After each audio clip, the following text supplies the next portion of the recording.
O eternal and almighty God, from whom all power and wisdom come, we are assembled here before thee to frame such laws as may tend to the welfare and prosperity of our province. Grant, O merciful God, we pray thee, that we may desire only that which is in accordance with thy will, that we may seek it with wisdom and know it with certainty and accomplish it perfectly, for the glory and honor of thy name and for the welfare of all our people. Amen. Welcome back, everybody. Would you please remain standing? The Honourable Government House Leader. Thank you, Madam Speaker. Could you please canvass the House for leave to include an Indigenous land acknowledgement as part of our daily proceedings immediately following the prayer, with this practice to remain in place by leave until it is adopted as part of the rules of the House. And please note for all members that the land acknowledgement will use the wording that has been previously agreed to by all parties. Is there leave to include an Indigenous land acknowledgement as part of our daily proceedings immediately following the prayer, with this practice to remain in place by leave until it is adopted as part of the rules of the House? Note that the land acknowledgement will use wording agreed to by all parties. Is there leave? Leave has been granted. We acknowledge we are gathered on Treaty 1 territory and that Manitoba is located on the treaty territories and ancestral lands of the Anishinaabe, Inuak, Dakota Oyate, Dene Sulene, and Nihithuag nations. We acknowledge Manitoba is located on the homeland of the Red River Métis. We acknowledge northern Manitoba includes lands that were and are the ancestral lands of the Inuit. We respect the spirit and intent of treaties and treaty making and remain committed to working in partnership with First Nations, Inuit, and Métis people in the spirit of truth, reconciliation, and collaboration. Please be seated.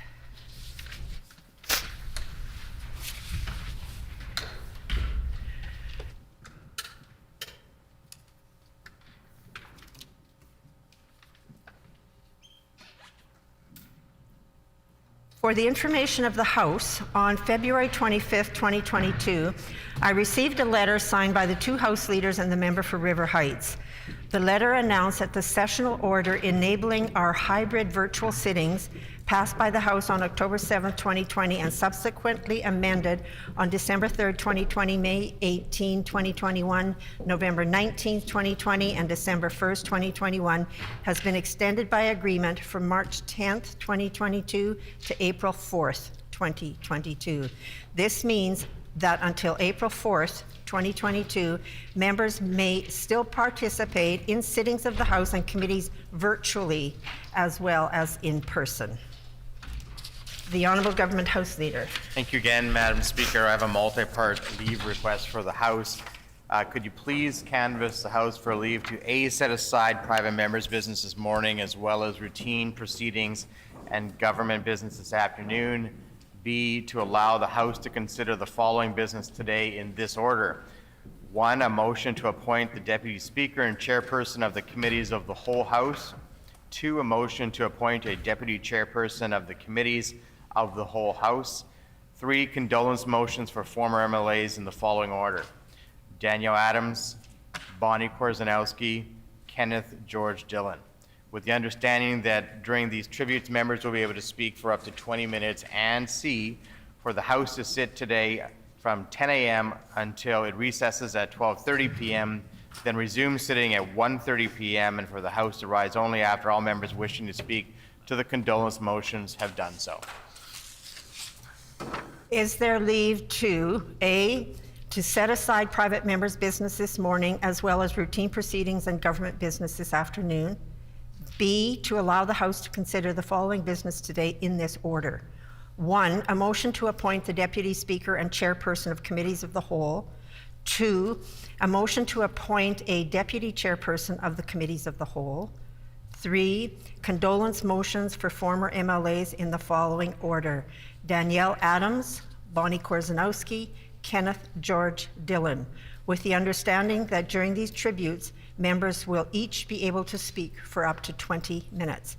And C, for the House to sit today from 10 a.m. until it recesses at 12:30 p.m., then resume sitting at 1:30 p.m., and then to rise when all members wishing to speak to the condolence motions have done so. Is there leave? leave has been granted. The Honourable Government House Leader. Thank you, Madam Speaker. I move, seconded by the First Minister, that Andrew Micklefield, member for the Electoral District Division of Rossmere, be Deputy Speaker and Chairperson of the Committees of the Whole House.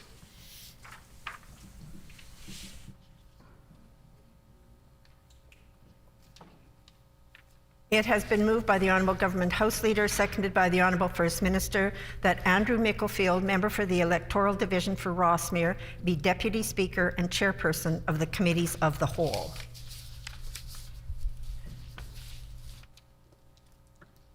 Is it the pleasure of the House to adopt the motion? Agreed? Agreed and so ordered. The Honourable Government House Leader. Thank you, Madam Speaker. I move, seconded by the First Minister, that Brad Michaleski, member for the Electoral Division for Dauphin, be Deputy Chairperson of the Committees of the Whole House.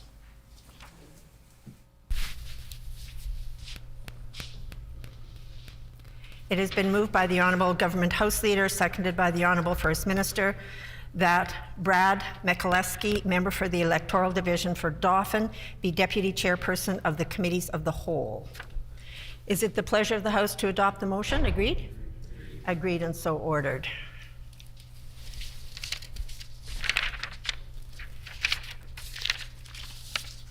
We will move now to condolence motions. The Honourable First Minister.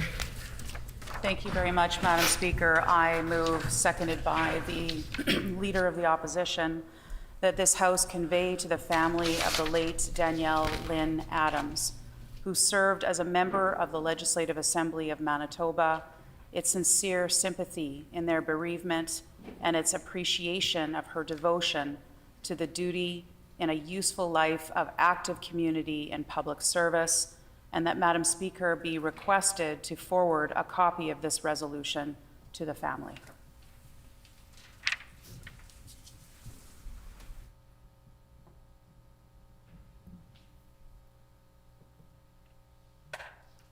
It has been moved by the Honourable First Minister, seconded by the Honourable Leader of the Official Opposition, that this House convey to the family of the late Danielle Lynn Adams, who served as a member of the Legislative Assembly of Manitoba, its sincere sympathy in their bereavement and in appreciation of her devotion to duty in a useful life of active community and public service, and that Madam Speaker be requested to forward a copy of this resolution to the family. The Honourable First Minister. Madam Speaker, today we pay tribute to our colleague and friend, Danielle Adams, a wife, a mother, a strong advocate for Northern Manitoba, who was taken from us far too soon. On behalf of our government and the entire Progressive Conservative Caucus, I wish to extend our heartfelt condolences to Danielle's husband, Bill, sons, Nick and Joe, and her entire family during this very difficult time. Our thoughts and prayers are with you today and always.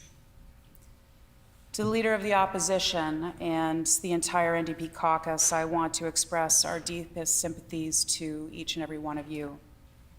Friends in politics can often feel like extended family, and I know that Danielle was a dear friend to many of our NDP colleagues throughout Manitoba. Danielle Adams was a young woman who cared deeply about her community. After moving to Thompson at age 11 with her mother and young brother, she quickly adopted Northern Manitoba as her home, developing lifelong friendships and a passion for her community. She worked hard at various jobs in Thompson, including at McDonald's and the Burntwood Hotel, before becoming the assistant to Member of Parliament Nikki Ashton in 2008. Like so many aspiring MLAs, Danielle felt a call to political service because of her passion for Thompson and its citizens.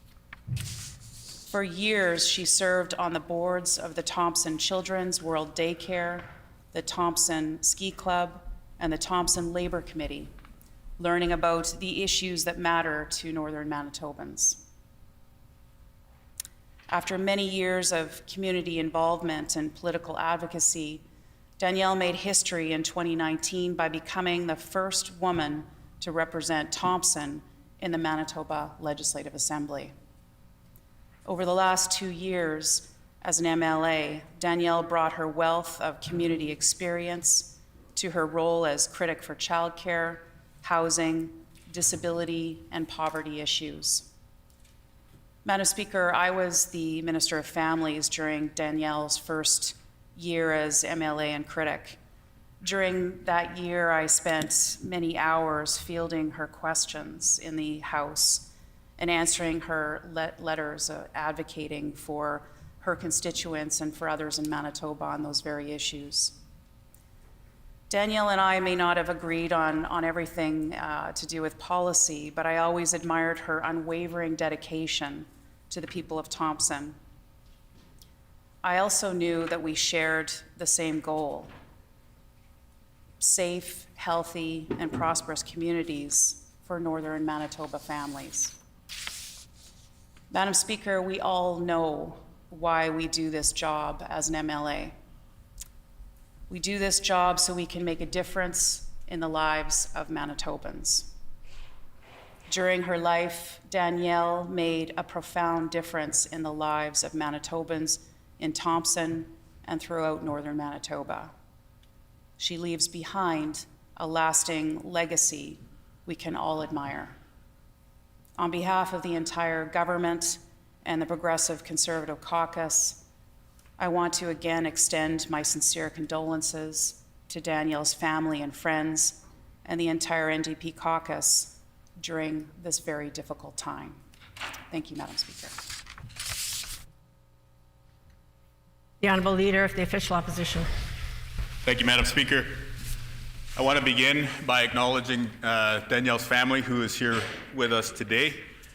Her mom, Jody, and her partner, John, dad, Don, and stepmom, Stacy, her brother, Tim, and his wife, Candace, and her lifelong friend, Lori, and Lori's family, and of course, the ones who would make Danielle's face light up every single time she spoke about them, Bill and Nick, and of course, Joe following along at home.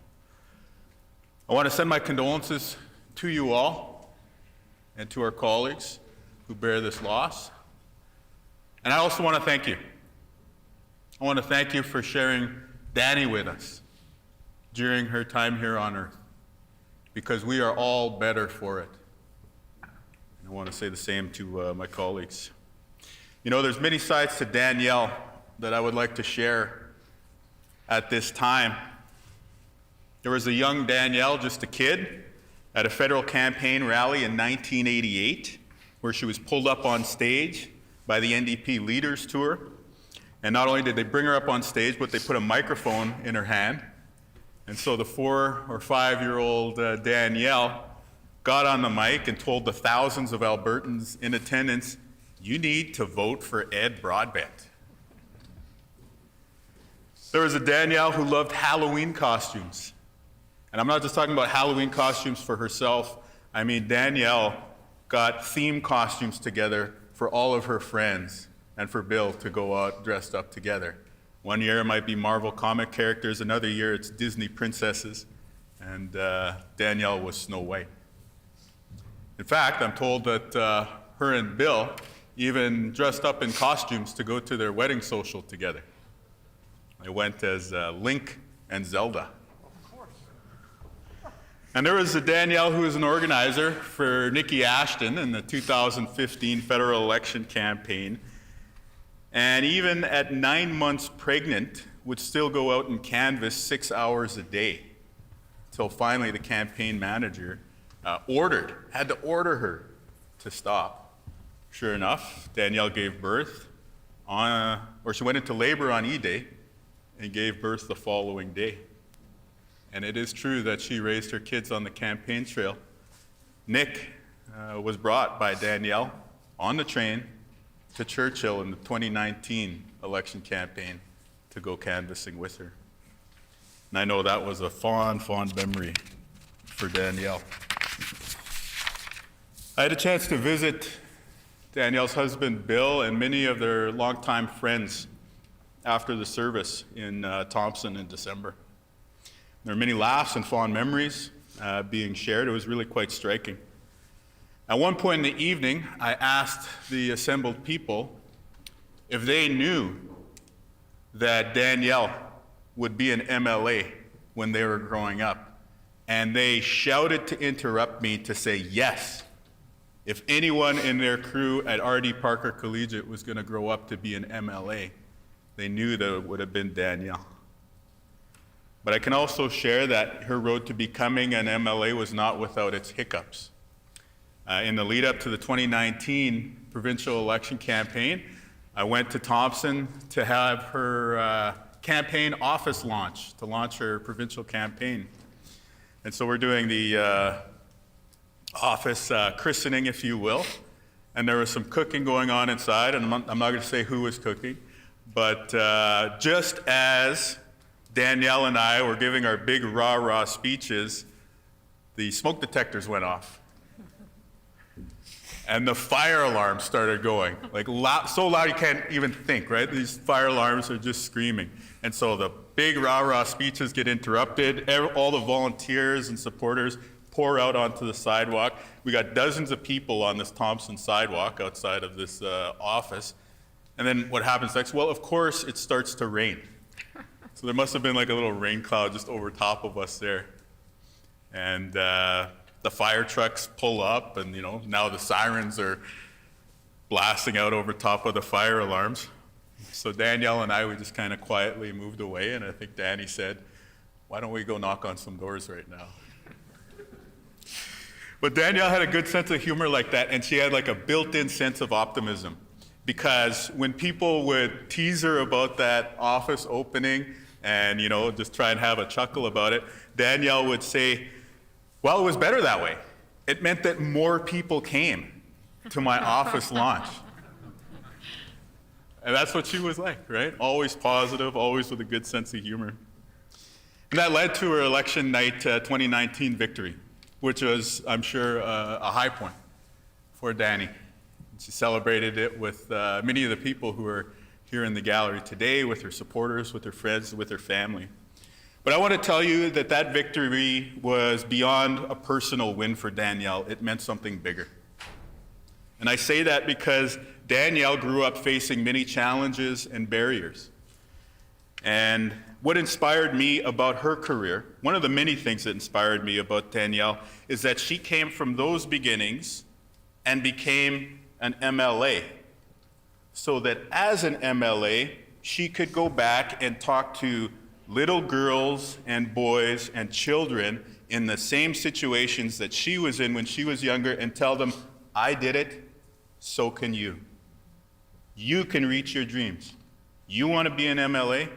I came from where you are, and I accomplished it. So don't let anything hold you back.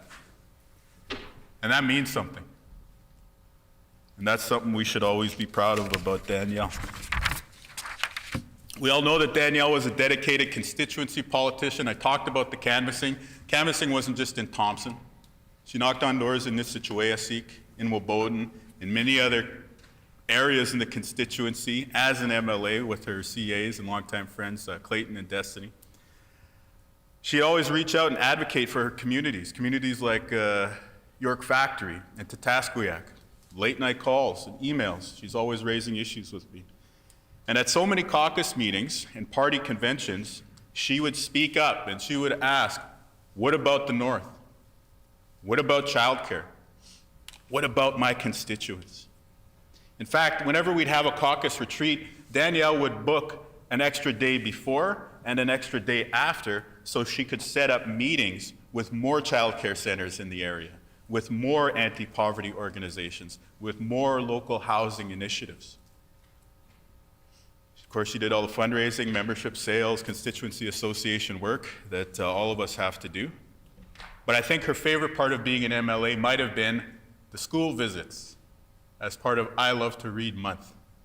She get to spend some time reading to the children.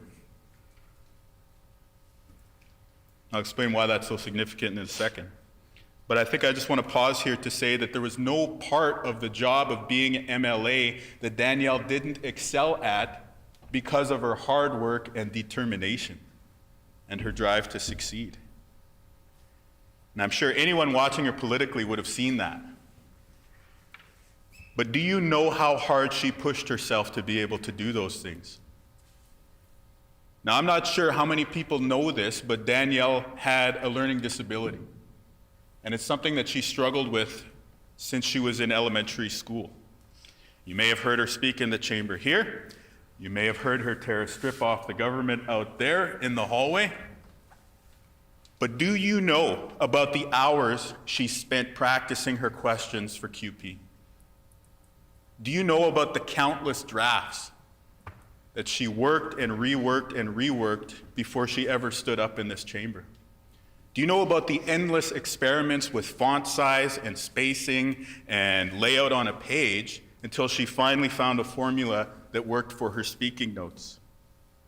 Do you know about the FaceTime calls with her mom, Jody, after every single speech or statement or question or even petition here in the chamber, where they would dissect her performance so that she could improve the next time she stood up in this hallowed hall? And do you know why she set a goal to improve at speaking in this chamber? And she talked about this. It wasn't because she was worried about embarrassing herself or about her ego or about her pride. She worked so hard at speaking in this chamber because she wanted to make damn sure that the people she represented had their stories come through clearly in this chamber. That's how dedicated Danielle was to the people of Manitoba. And she exemplified it in her work and actions. Danielle had many plans for the future. She wanted to bring a bill on childcare to the chamber. She and Bill had just bought a new house this past summer. She wanted to take Nick and Joe to Disneyland. And yes, she was apparently already planning next year's Halloween costumes. And that's why this is so tragic. Danielle was taken from us before she could do many of those things. And as I've thought about her loss, I've reflected on this. We all know that Danielle could have been the MLA for Thompson for 30 years if she wanted to. And she never had the opportunity to do so. But did she show us how great her potential was? Did we get to see how bright her future could have become? Did that little girl from humble beginnings who overcame barriers to become a strong woman and leader make the most of her time here on earth? Yes. Absolutely yes, she did. She made the most of her time here on earth by raising a family, by serving the people of Manitoba, and by taking a seat right here in the legislature. And here in the legislature is a place where Danielle's name and her words will live on forever in the permanent record of our great province. And so to close, I want to share some of Danny's words from that record. These are from the inaugural speech, the first speech that she ever gave here in this chamber. And I quote, "I was shown from an early age that if something isn't right and people aren't being treated fairly just because of who they are, you have a duty to stand up and help fight to change it. These early lessons shaped who I was and helped me become the adult and the parent I am today. I'd like to thank my family, my husband, William Morris, who encourages and believes in me, my two sons, who inspire and drive me to help make Manitoba the best province it can be. I want all children to be able to be their best selves." End quote. Danielle Adams, you left us far too soon, but while you were with us, you did show us your best self.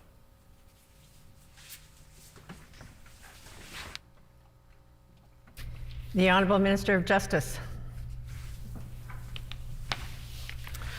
Thank you, Madam Speaker. I want to begin, as others have, by offering my sincere sympathy to the family of Danielle Adams and all of her friends.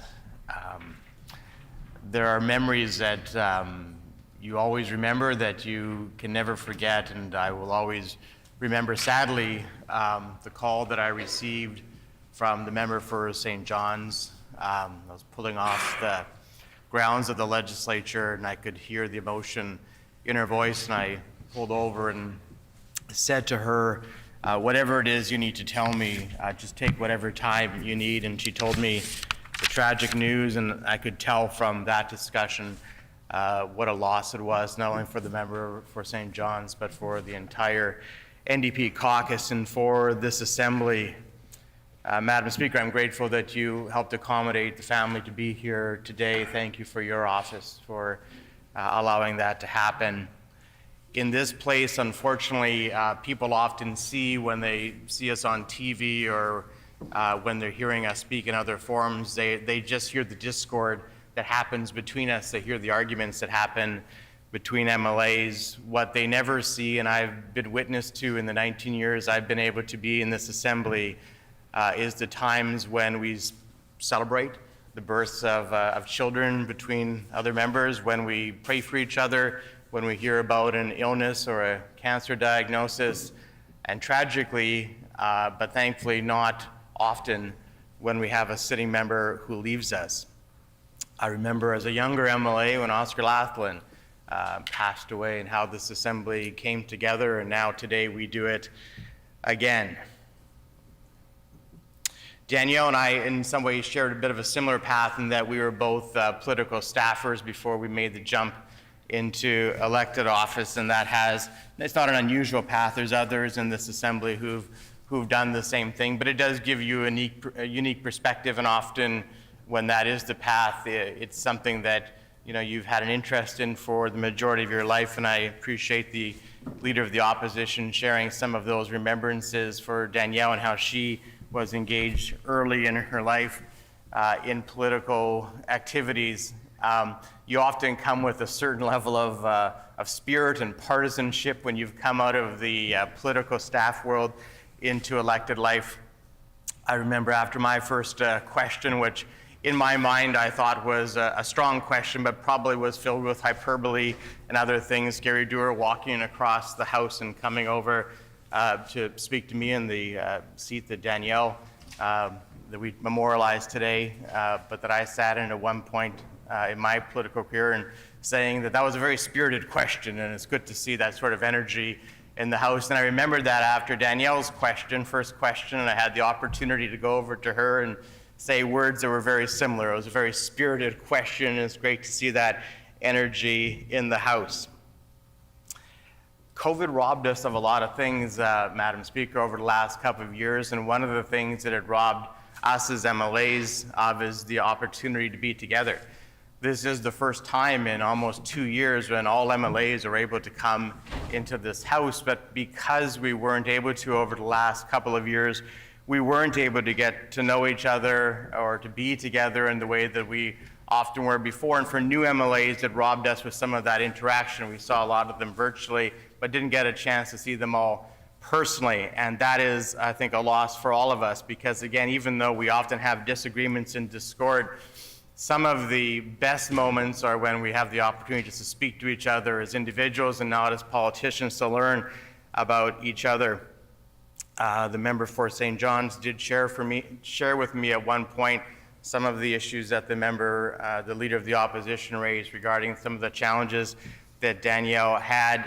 And it actually surprised me when I learned it, because she was so good at asking questions. Now I hear some of the background, and she did such a good job, but it only speaks to how seriously she took her job and how well she wanted to represent her constituents, Madam Speaker. Her words will always be on the record. Her name will always be part of this assembly. It is one of the great things of this legislature, in that you stay on in history long after you move on to another place, either on this world or off this world, Madam Speaker. and her children should be very proud of that legacy will live on.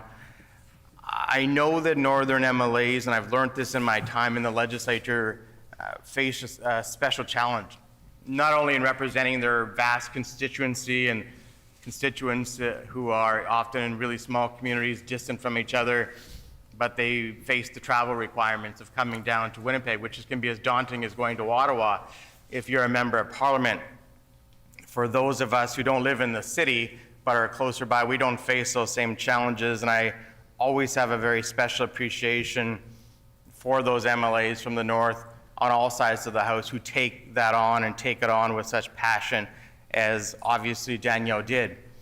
And it takes a special kind of passion when you have a young family. I know that, raising my son through the entire time of politics, but I didn't face the same challenges of the distance that Danielle and other Northern MLAs do, and it's great admiration for that. And it speaks to how clearly they saw the importance of their job. But all of those things will live on in her family and in her children, the memory of the work that she has done here, the passion that she demonstrated for her constituents and for politics.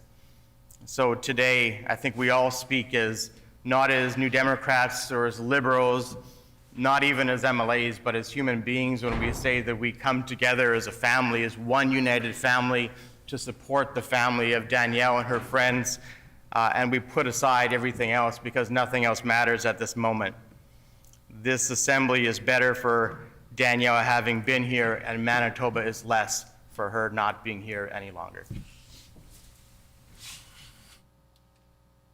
The honourable member for Flin Flon. Thank you, Madam Speaker.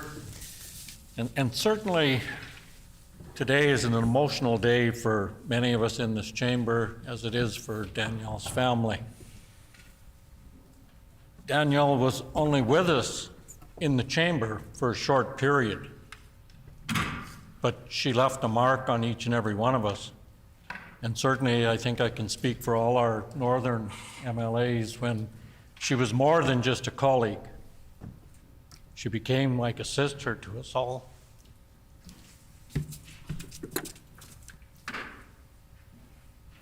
The first time I think I really got to know Danielle was I was up in Thompson on my way further north, and she knew I was going to come, so she said, well, let's meet at the restaurant and have supper, and we can talk about plans and how we're going to interact. So I said, sure.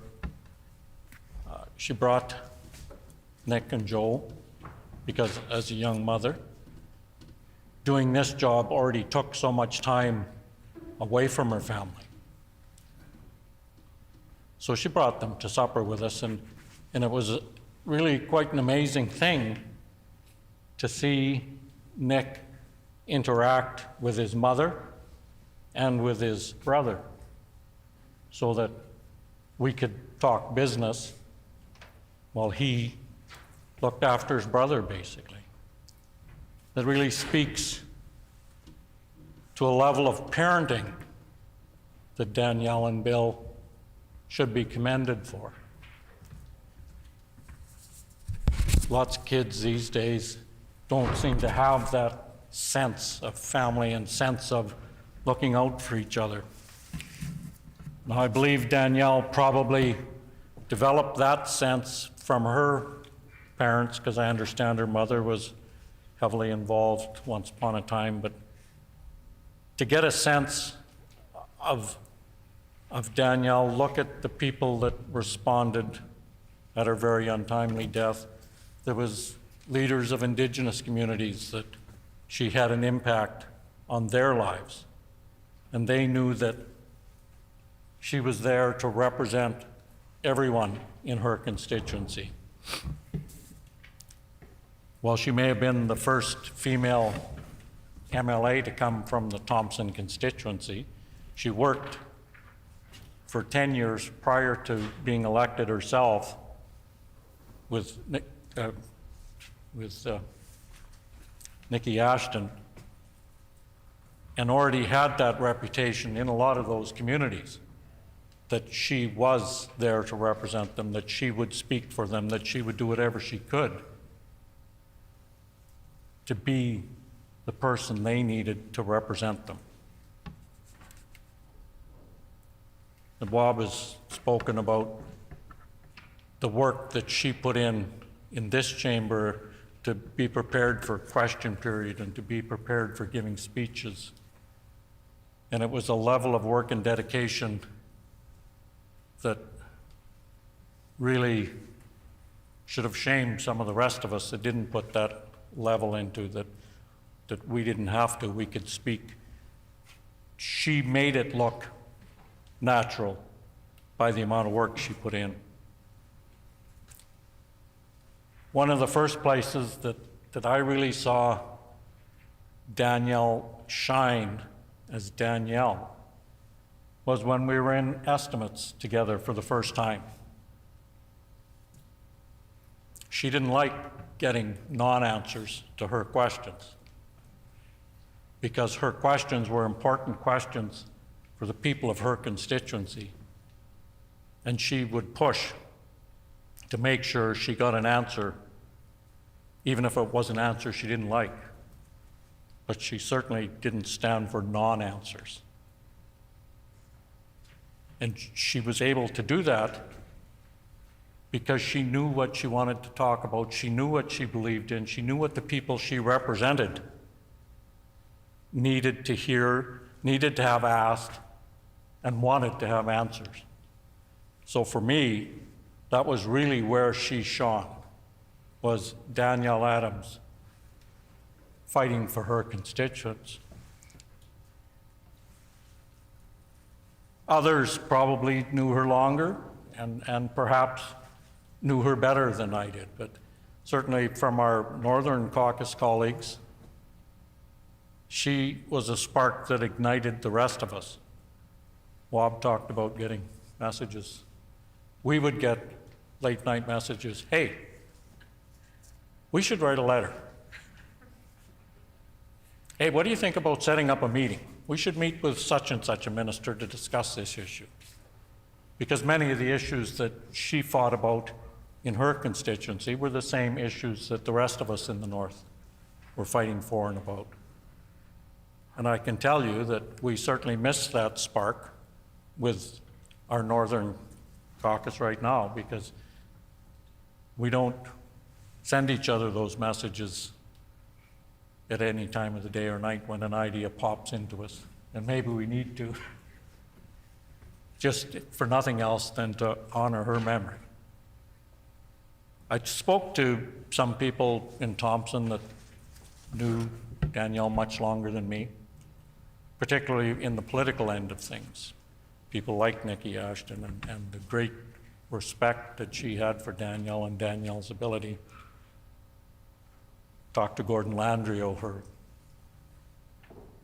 who worked with Nikki as well, but who was famous for being out on the campaign trails and the respect that he had for Danielle and her abilities.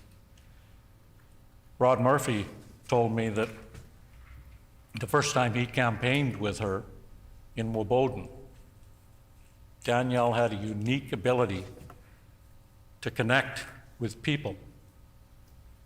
It wasn't just a politician showing up on the door. It was someone that was there to listen, and people immediately understood that she approached this differently than many other politicians. It was that connection to people and their issues that really got her elected and would have continued to get her elected for as long as she wanted to be. I can't imagine how she managed to balance family and politics coming from the North. The amount of time that she had to spend away from family, particularly with young children. But somehow, between her, Bill, they managed to make it work. And it's a tribute to Danielle, but also to Bill and also to Nick and Joe, that they managed to make it work. They figured out how to make it work. They figured out how they could share her with us so that she could be the voice that she became. And we really owe them a debt of gratitude. Because while Danielle made sacrifices to be here, so did they. And we certainly appreciate that and thank you. Danielle will be missed by everyone in this chamber, particularly people that became close friends with her during her short time here. I mean, she only got elected in 2019, and certainly it was a different time to be in politics, to be in this chamber,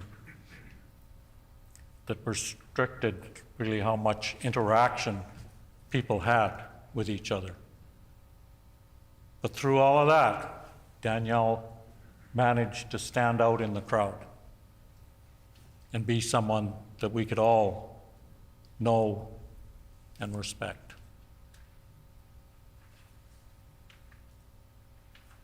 I want to really thank again family for being here with us today to share this time with us, and really hopefully some solace knowing the effect that Danielle had on all of us here, but also on the people of Manitoba. So thank you. Thank you, Madam Speaker. The Honourable Minister of Families. Thank you very much, Madam Speaker, and I would like to join the Premier, the Leader of the Official Opposition, and all members of this House in the condolence motion for Danielle Adams, and share a few words in regards to the loss of our former colleague, a woman who will, among other things, go down in the history books and always be remembered as the first woman MLA for the city of Thompson. Madam Speaker, we all come to this place carrying different perspectives, different roles, and different functions to carry out. But first and foremost, we come to this place as people. We come here as men, as women, as non-binary individuals. We come as wives and husbands, mothers, fathers, friends, and community members. We come here fundamentally because we believe in building a better community, and we are led by a passion to serve. Admittedly, I never had the opportunity of getting to know Danielle well, and with her and I being placed in the roles that are by their very nature adversarial. But in the short time that I did work with Danielle, I know that she exemplified all the qualities the public is right to look for when choosing their representative. She had an exemplary passion for her work and her community, and was deeply committed to advancing, among many other things, but not least of all, access to childcare, making it more affordable and accessible for all families in our province, not just in her community of Thompson, but everywhere in this wonderful province. The passion she demonstrated for children was undoubtedly strengthened and nurtured by the love she had for her own children, Nick and Joe. And to them, I want to express my deepest sympathies for the loss of your wonderful mother. I would also like to express my sympathies to her husband, Bill, and to all her family that are here today. Thank you for being here today to share this moment with us. And thank you, more importantly, for sharing your beloved wife, mother, daughter, sister, and loved one with the province of Manitoba. The province is undoubtedly enriched because of her contributions. Danielle Adams will be remembered as someone who firmly stood for what she believed in and for all her work as the first woman MLA of Thompson. In closing, I would also like to offer my condolences to my friends across the way. Being in a caucus is a very exclusive privilege, one that forms bonds and ties people together in very unique and extraordinary ways. And I have no doubt that Danielle touched every person in that caucus and not only became a colleague, but a friend. And to those of you who are mourning her loss today, I express my deepest condolences. Danielle's work and her legacy will live on, and the contributions that she made to our wonderful province will be remembered forever. Thank you, Madam Speaker. The Honourable Member for St. Boniface.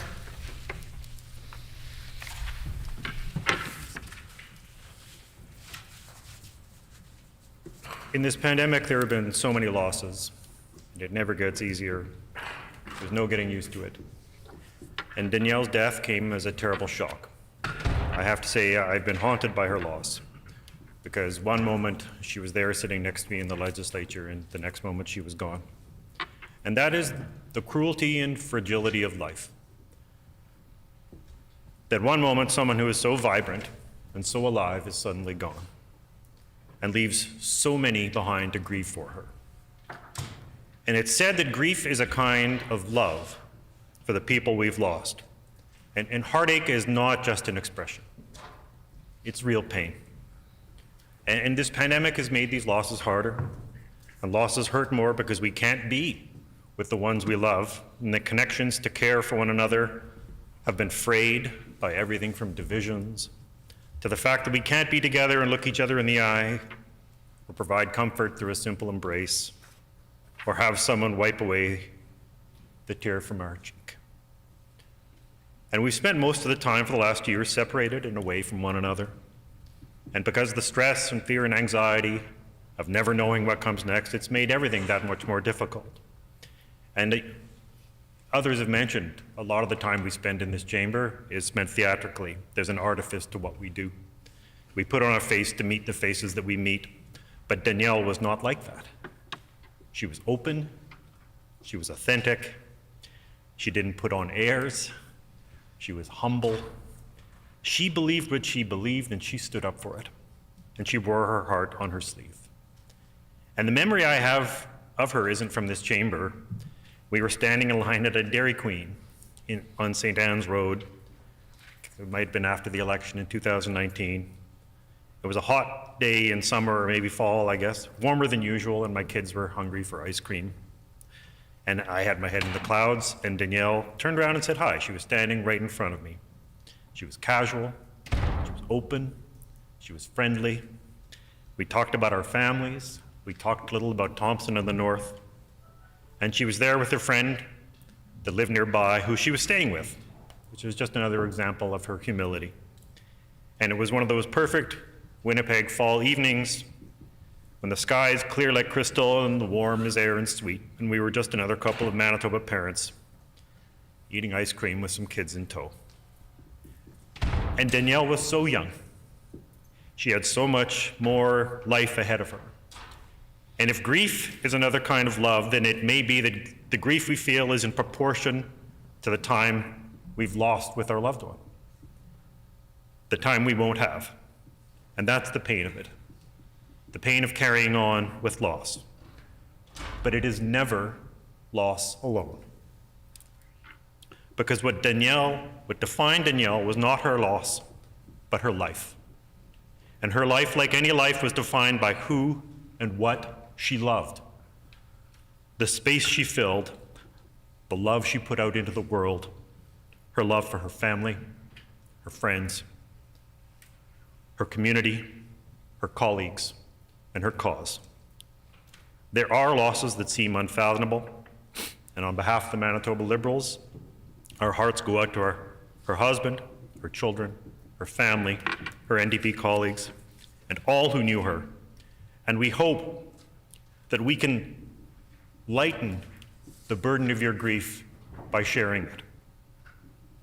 To Danielle, wherever you are, may your heart and spirit be at rest. The Honourable Member for Dauphin.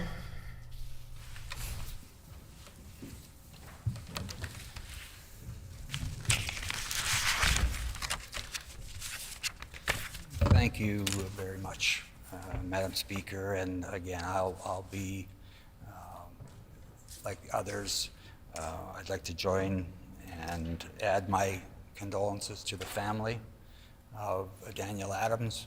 And I know she didn't have a didn't know her very well, but I most certainly can relate to what it's like to be a representative in this House and having to travel the distances that she had to. And I think it was mentioned here earlier how difficult it is to hold really essentially a double life, and where you have your family and friends, your community, and all your support networks in one area of the province, and you come to this place and you have a whole completely different political family. And you just don't have the same, there's a disconnection. And in that regard, Danielle, she made that commitment. And I will say, as much as she did to represent Thompson, it is very much, and I don't mean this in a bad way, but it's really about Team Adams and Team Danielle, and I appreciate the family being here because this is an extraordinary tragedy for a young woman who came into this place to represent that region, and I know it's a tremendous commitment for the family and her friends. And what I witnessed in the short time that she was here, she was tenacious, she was scrappy, and that's what Thompson. That's what I recall from the MLA from Thompson, who most certainly fought for her constituency, fought in her critic roles, and you could see that she was extremely passionate about a number of issues that affected the North and across Manitoba. But it is it's unique when you get outside of this place and you get further north. There's extraordinary challenges in that area of the province, and I can attest to that. When you're 4 hours away, 5 hours away, 6 hours away, it is an extremely hard and lonely job, and it's difficult to come into this place and have your say, because it's a large area, and again, Danielle would have done a lot of door knocking, and by all accounts, she was very active in the community, very active with her family, and it's difficult to and I think the word was used, balance, and how do you balance that? And obviously Danielle was a remarkable young lady, and she served her community very, very well, and her family should be extraordinarily proud of the accomplishment of being elected to this House. And again, she served with honor, from what I know, and it was a difficult and not an easy job, but she handled it extremely, extremely well. Thank you very much. The honourable member for the Pas-Camissac.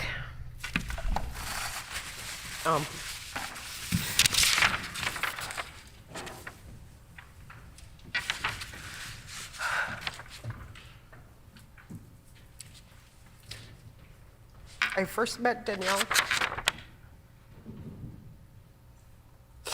when she was the CA for Nikki Ashton. The one thing that stood out for me the most, if anyone in this room knows Gordon Landrio, Mr. NDP in Nepal, her patience dealing with him. He was hard of hearing or didn't listen at all. And we would be on the campaign trail in the truck, and Gord would be like, "What? Huh?" And Danielle would calmly, every time, repeat herself. And I would listen and go, wow, how can she do that? So that was the one thing that stood out. Even before I met her in person, I knew her voice over that damn speakerphone all the time while we were on the trail. And she was looking after things at home in the constituency office for Nikki Ashton. And another time we would hang out, it, of course, would be on the campaign trail. We were in Fisher River Cree Nation. All of us gathered in the parking lot, and Danielle came out of her vehicle, and it was a hot summer day, or it was warm anyway, and she came up to me. She was wearing shorts, dressed for the summer, and I looked down, and I started smiling because she was wearing dark green socks with sandals. And I was smiling, and I was thinking, gee, I thought my dad was the only one who wore socks with sandals. So aside from this fashion faux pas, I was smiling at her socks. It was an endearing moment. And then I looked up, and there's Danielle still strategizing, serious, and barking orders at me. And I looked up at her. Oh, okay, we're serious, you know. And her seriousness was something that her and I always laughed about. She was always on. Like, I swear to goodness that she would probably be advocating in her sleep too as well. She, even just sitting around having a beer, or just sitting in caucus sharing lunch, or in each other's office, it was always work, business. And I think we were in a caucus retreat in Dauphin, trying to have a meal with her. She was the first person I called when I got into town. Where are you? Let's meet up. We met downstairs, and again, work. I was trying to enjoy a beer, and I was like, pushed her beer in front of her. I said, you know, let's enjoy, let's chill, you know, and she was like, oh, okay, all right. You know, and that was her way of chilling, you know, just talking about her family. And that's what one thing we always talked about was our families. When she was elected as an MLA, I was so proud of her. It was like a natural move for her to do. It was natural.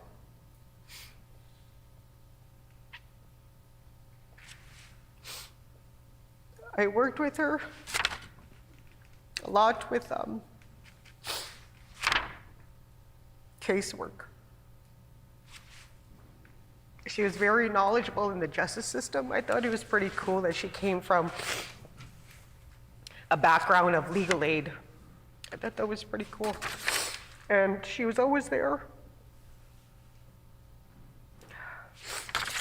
Okay, so when she made her natural transition to politics, she may have been a rookie being elected, but she was no rookie when it came to terms of knowing our issues in northern Manitoba. She was no rookie in knowing the hardships that us northerners have to do have to cope with. And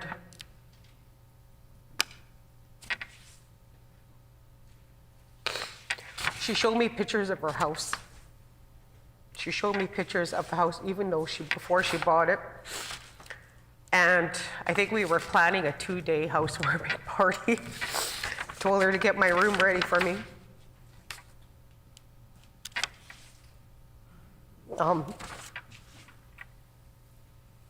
Like I said, she was always available.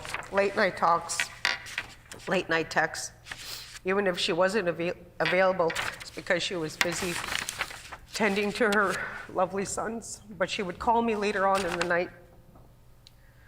She was a true friend, always made time for me, truly knew what was going on in my life. She accepted me. I will miss her as a sister. I will miss her as a friend. I'll miss her checking up on me when I would disappear for a while. She'll probably be the only person I would take the call from.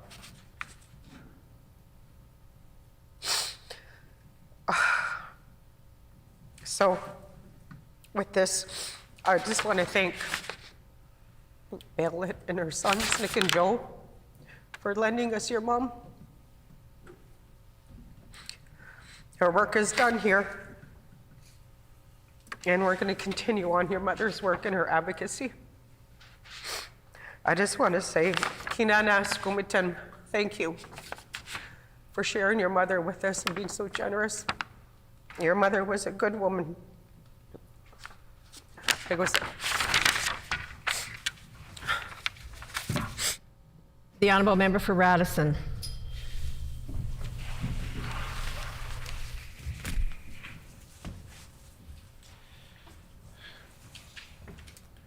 First, I want to extend condolences to the family of Danielle Adams. I'm grateful that that so many of them could join us today, that they can be here in person. I can imagine it's very difficult to again remember so poignantly the loss of Danielle. But I also believe that that these kinds of days can be healing as part of the grieving process. It's my prayer that Danielle's family will be sustained, that they will receive grace from the rest of their family, from friends, from neighbors, from everybody who know them, that her sons, Joe and Nick, will always be confident that Danielle loved them, that their mom loved them very much, and was very proud of them. So my prayer is also for Joe and Nick, that they can grow up, and that they can be the best kind of persons that they can be. I want to extend condolences to all of Danielle's friends also, and that includes many of our colleagues here in this House, especially my NDP colleagues, and I offer my condolences to all of you. It isn't supposed to be like this. Danielle's passing was much sooner than anyone could expect. And her passing, I think, reminds us that life is short, it's fragile, and it's precious. Every day is a gift. Danielle's passing reminds us to live our own lives, knowing that each day could, in fact, be our last. We don't often get to know in advance when our time on this earth is up. So like Danielle, we need to be dedicated to building strong relationships, to reaching out to friends and families, members, to make sure that they know that we love them, and that they know and they're confident that we'd be there for them and want what's best for them. And from what I'm hearing today, I'm confident that Bill and Joe and Nick and all the rest of our family knew that about Danielle. They knew that she was kind. They knew that she cared about them. We need to do that so that when our own life ends and when our days are complete, the final assessment is, well done.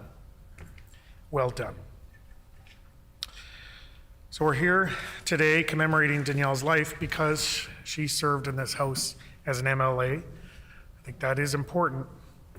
In that way, her legacy will continue. We'll remember her strength. We'll remember her passion. We'll remember her advocacy for Manitobans dealing with disabilities. We remember her advocacy for Manitobans looking for childcare for their children. We'll remember her advocacy for the North and for Thompson. So like all of us here in this chamber, she was an MLA, but she was so much more than that. And I would go so far as to say that being an MLA was certainly not the most important thing in her life. I think more important than that was that she was wife to her husband, Bill, that she was mother to her sons, Joe and Nick, that she was daughter to her mom, Jody and John, that she was daughter to her dad, Don, and Stacy, that she was sister to her brother, Tim and Candace, that she was friend to so many people, and that I'm just grateful that we all got to experience some time with her here as her colleague. I'm personally grateful to have known her, and I'm proud of her record in this chamber. I'm proud of her accomplishments and her achievements. And once again, I'll end with condolences to the family and with hope for the future that they can go forward confident in Danielle's legacy, in her love, that they can take comfort in that, and that they can receive grace. Thank you. The Honourable Member for Kiewit-Nook. Speaker, it gives me great honor and great pleasure to be able to say a few words about my colleague, my coworker, and most importantly, my friend, Danielle. We shared an office bank, and her office was directly next to mine. And on a regular basis, when we would come in, there would always be the opening comment in the morning, a closing comment at the end of the day, and then we'd have those discussions throughout the day. And one of the things that really stood out, because we both got elected to this chamber at the same time, but we're also both not new to politics. One of the things that we realized, and I talked with Danielle about, was being in this role, it's a lifestyle. It's not so much a job, it's a lifestyle. And it's something that you bring forth every day. And becoming an MLA, and you shouldn't be somebody else's definition of an MLA. You shouldn't be somebody else's definition of who you are. Be yourself and truly define who you are. And Danielle did that. Danielle did that in the most respectful way possible. She brought forth exactly what she wanted to do with a respectful way to everybody. And sometimes that got to be very difficult. I'd like to thank members opposite also that joined us while we did this. And when we did that, I shared the word innocent in describing Danielle, because she brought an innocence to this role. She brought an innocence to the idea of what she wanted to do. And that's a fantastic trait to have. Sometimes it was just simply about asking the question, why can't we do this? And then try and figure out all kinds of ways to get things done to best serve her family, her constituents, and the people of Northern Manitoba and Thompson. And that was something I absolutely admired from Danielle. It was very difficult sometimes to look past the frustrations and feel like you can't get anywhere. But Danielle always had that fight.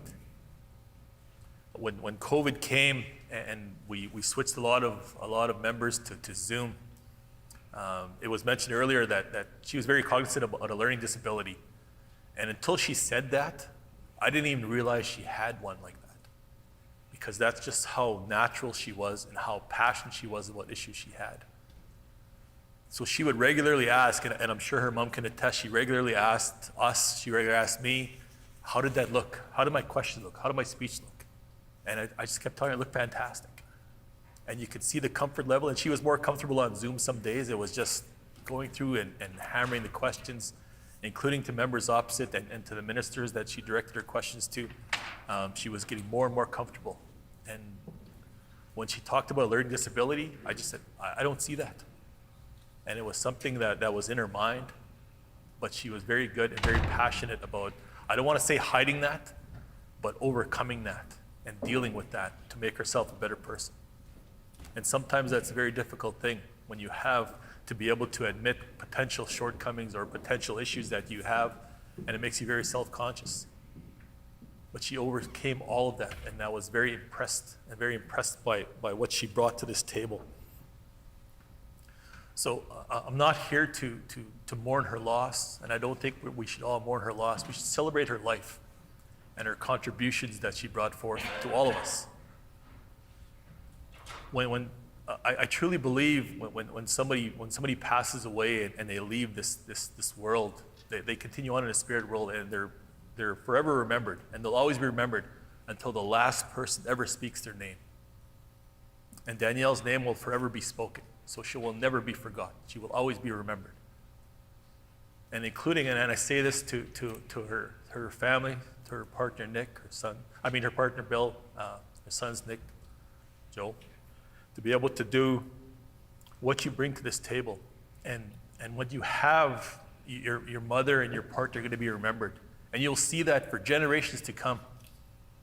When her sons grow up to have their own children, you will see those comments and you'll see, that's just like your mom, that's just like your grandmother, that's just like your great-granny. And that's the representation, and that's the influence that you'll see in Danielle. While her time here on earth may have been short, it was very influential. And she was able to have that influence over all of us and over everybody. And it's a rare thing. It's a rare thing to be able to have that kind of influence and that kind of impact on people's lives. And it's people all over, all walks of life. We're very diverse here in Manitoba, and Danielle was very good at representing and advocating for that diversity that we have. As an Indigenous person, and my constituency is largely Indigenous, sometimes it's difficult for a non-Indigenous person to go into those communities and have that kind of back and forth and be able to say, yes, I'm here for you, I want to be with you, I want to stand with you, not beside you, not in front of you, but beside you. So Danielle had that ability. The constituency of Thompson also has a large Indigenous representation. And Danielle had that ability to get in there and talk to the communities and talk to the people about the issues that are arising in wherever it may be in that vast riding. So that's a gift. One of many gifts that she shared. There's a lot of things and a lot of, when I say innocence, that she brought to this, and it was mentioned about Danielle and Halloween and special events and special days and things like that too. And if I can just kind of make light of something, I still, and I will now, make an effort to watch Harry Potter because she kept talking about that so much. So I will do that.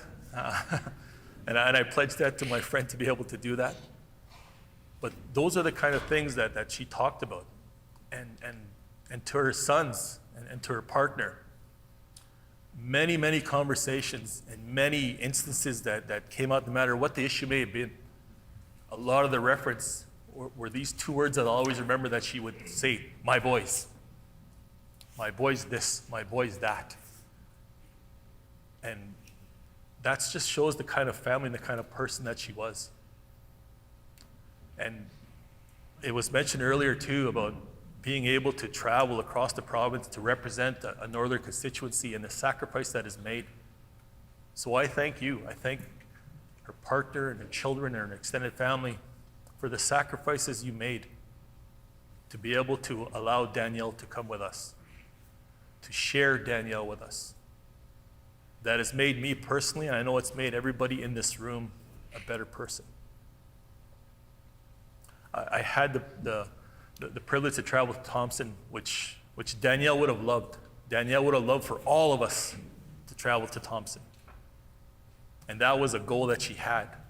I want to have meetings in Thompson. I want to have assemblies in Thompson. I want everybody to come up there and see exactly what life is like in the north and what life is like in Thompson. So I've been there a couple times, including for her service.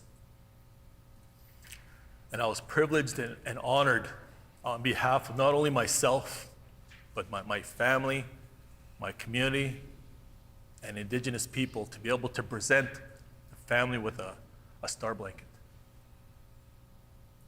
When Danielle had passed, that's something that just resonated with me immediately to be able to do.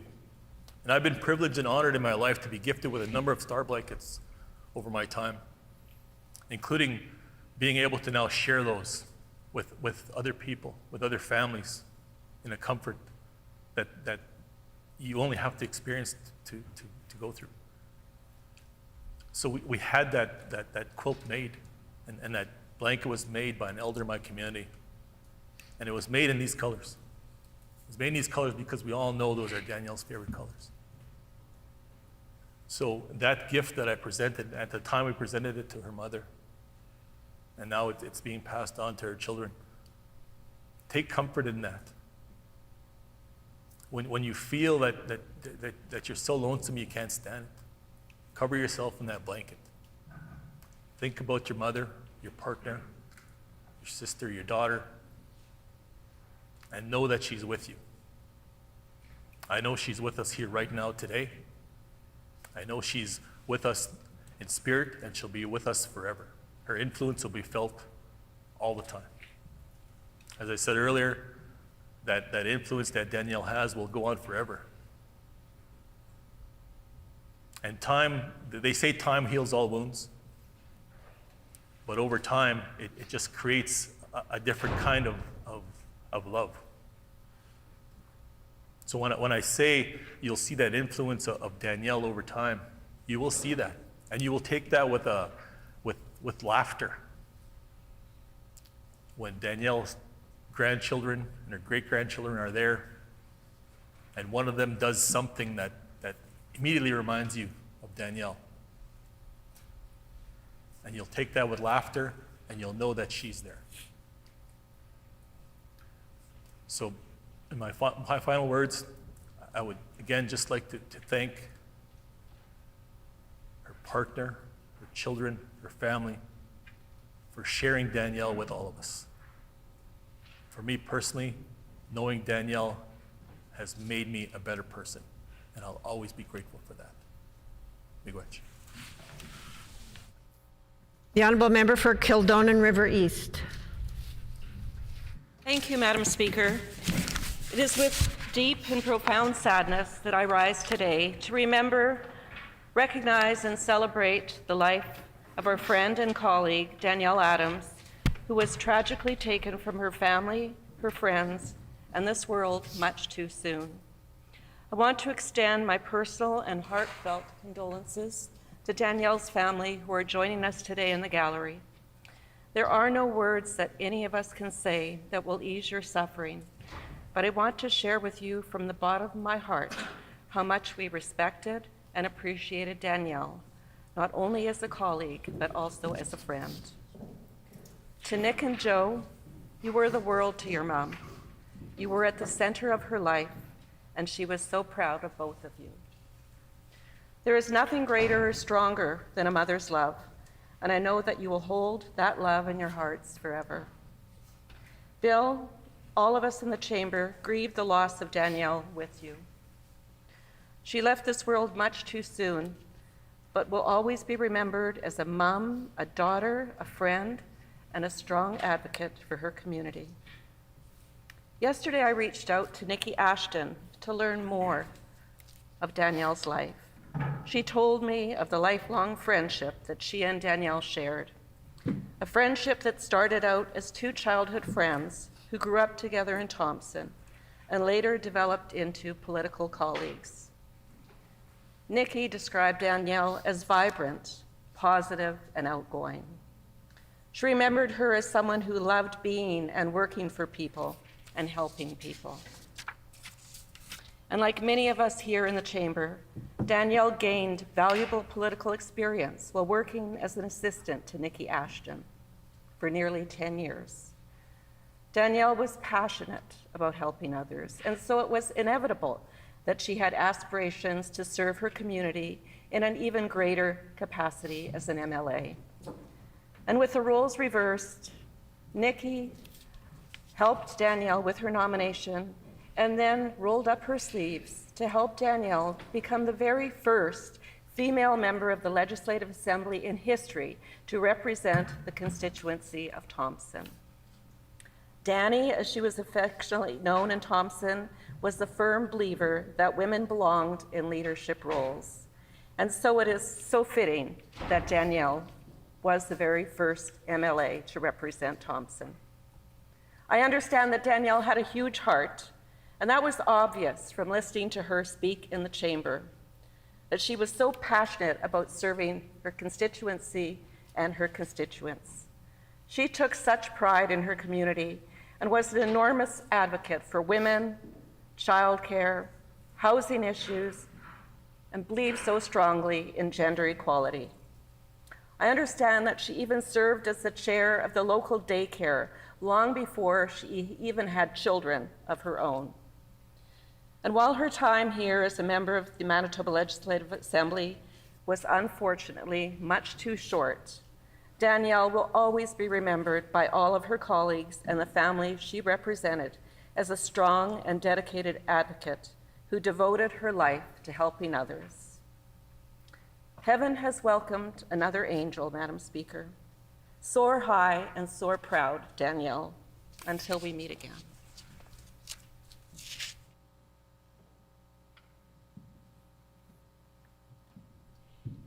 The Honourable Member for Tyndall Park.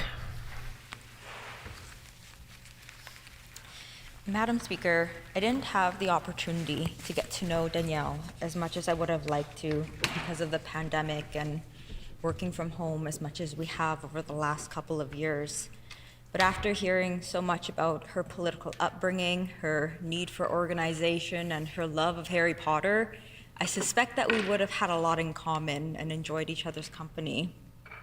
What I do know is Danielle was an incredibly passionate woman who fought tooth and nail for her constituents and who loved those around her very much. I'm inspired by how dedicated she was as a mother, because politics does not always make this easy. I greatly admire the balance that she constantly sought to have to be able to carry that political side of her as well as that family side of her. Madam Speaker, Danielle was not afraid to come into these chambers and share what her constituents were relaying to her. She shared this information with this government, and when the government disagreed, I think this is where Danielle shone the brightest. She fought back. She was scrappy and tenacious. Danielle never folded or caved. She stood up informed and proud, providing facts in representation of the constituents of Thompson. Danielle and I had the opportunity to work together in holding this government accountable with childcare. When I reflect on this portfolio, 2 specific nights of online late-night committees that were sitting till midnight come to mind. And together, Danielle and I had the opportunity to ask questions and talk with many childcare workers and parents who have children in childcare. It was evident that Danielle was incredibly passionate and motivated to make a difference, and I believe that she did. I think Danielle had a huge impact in many lives in many different positive ways, in politics and beyond. You know, Madam Speaker, I remember I was at home when I found out the news that Danielle had tragically passed away. That evening, I got together with a friend of mine who also knew her, and we were both in complete shock of what had happened. We sort of just sat there digesting the news. For days that followed, I was having many reflections of her. Specifically, for some reason, I kept imagining every morning when I was getting ready for work that she would have been doing the same. The loss of Danielle came as such a shock and feels really close to home because all of us here have something in common with her with respect to being 157 MLAs here in Manitoba. And this tragedy really puts into perspective that we never know what is going to happen. And it's a reminder for all of us here to share with each other, and I'm speaking personally, Madam Speaker, of how much I respect and admire everyone in these chambers for the roles that they play and the service that they provide for Manitobans and our province. Madam Speaker, Danielle still had so much life to live, and what I do know is she left a legacy. And I want to extend my sincerest condolences to her friends and colleagues and to her family. She was an amazing mom, partner, daughter, sister, and she left a wonderful impact on this earth. Thank you. The Honourable Member for Point Douglas. Which, Madam Speaker. Danielle meant many different things to many different people. To everyone who knew her, she was a fiercely principled person who had so much love. She always did everything she could to make life better for those in need. When Danielle and I were in Tataskawayak this past summer at a youth gathering, it was evident how much respect Danielle had from that community and the other chiefs that were there supporting as there was a suicide crisis going on. She was so nervous. She had shared that this was one of the first times that she would be up speaking in front of them. And she asked if we could talk outside a little bit When she went up, it was so natural for her. And after we had a little giggle and told her, nobody knew you were nervous. She nailed it, and she was like, I was so nervous. But she was such a great speaker, and I'm gonna miss her. I had the pleasure of meeting her wonderful husband as I was going up to Taskawayak. Bill was waiting in the driveway of their new home, ready to load my car with water that Danielle had purchased to help with the youth gathering. And that's the kind of person Danielle was. She gave of herself, her family that she came from, taught her that value, and it was evident that she was also instilling it in her children. It was clear for anyone to see how much Danielle loved her community. I'd gone up for the powwow as well, and Danielle, came out, and those roads weren't the nicest roads. When I went up, there was lots of potholes. It was very mucky.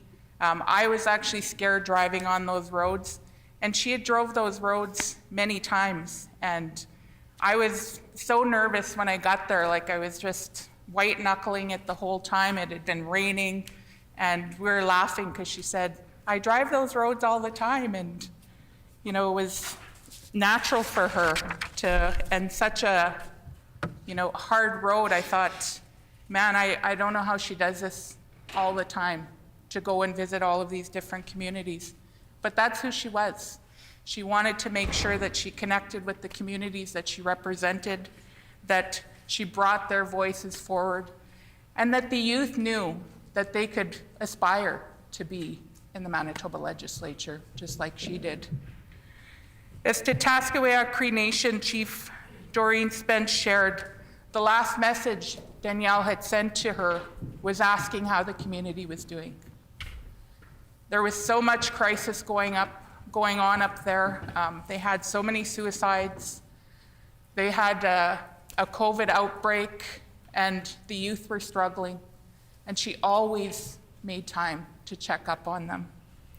That's one of the special qualities Danielle had that made her such a loving mother, such a loving person, and such a loving friend. That same quality is a powerful and tireless advocate that she had for her communities, for those who were vulnerable, and for the people that she had never even met. Danielle was genuine. Danielle was a leader.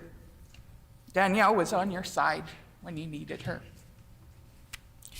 You could tell from talking to her that she got involved in politics for the right reasons, because she wanted to make a difference.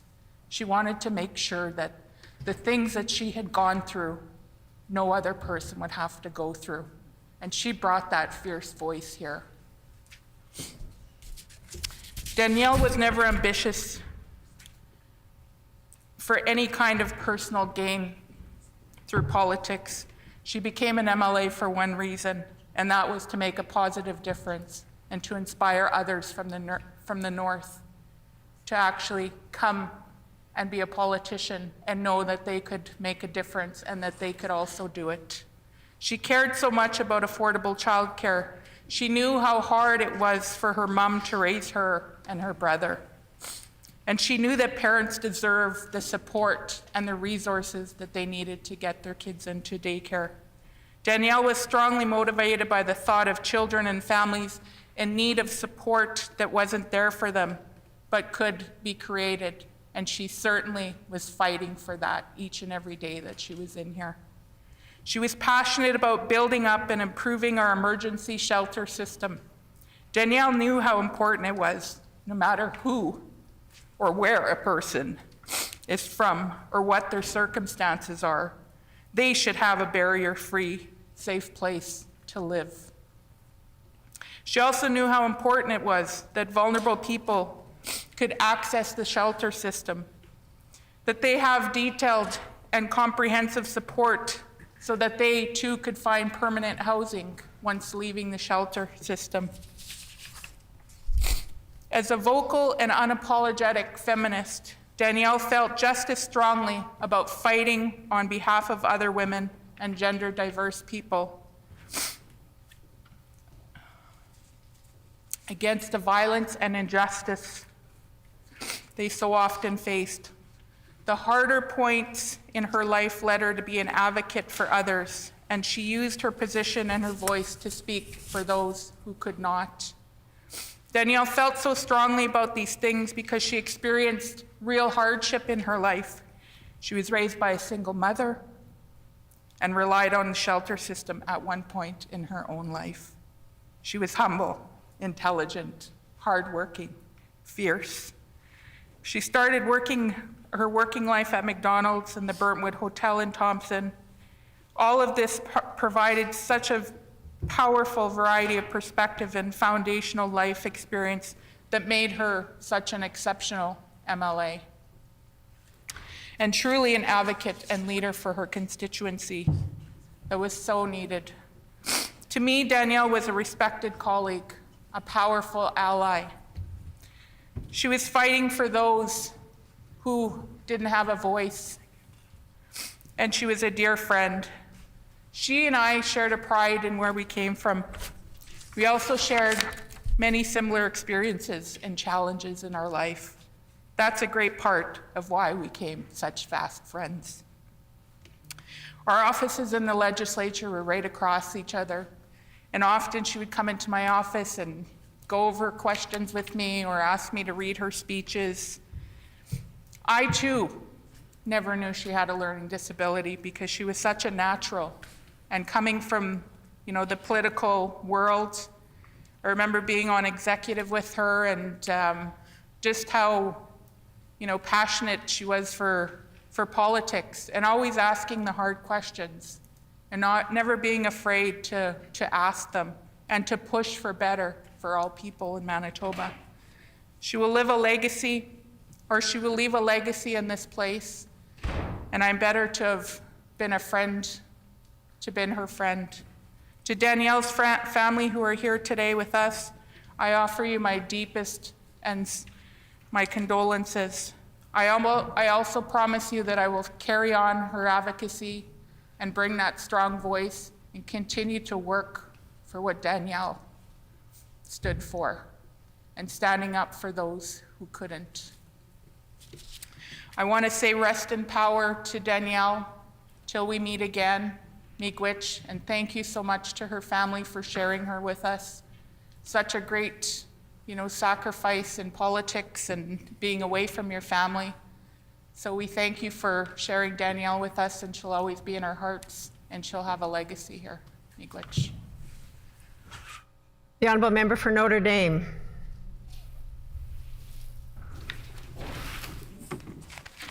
Thank you, Madam Speaker. It's a true honor to be able to speak about the life and contributions of my dear friend Danielle Adams today. After only a handful of months as a newly elected NDP MLA, Danielle said to me over the phone one time, Malaya, you're my MLA bestie. An MLA bestie, I laughed. I don't think those two words have ever been put together like that, perhaps across the whole Commonwealth of parliamentarians. What do you mean? I asked. She explained that her best friends up in Thompson, her childhood friends, had asked her what her coworkers were like, and who do you get along with down there? And she said that everyone in caucus was awesome, but that I was her MLA bestie, that I was awesome, and that she could relate to me easily, and that we prioritized fighting for so many of the same things for the communities that we represent. We both were new MLAs and both moms to 2 young boys. We even have sons the same age.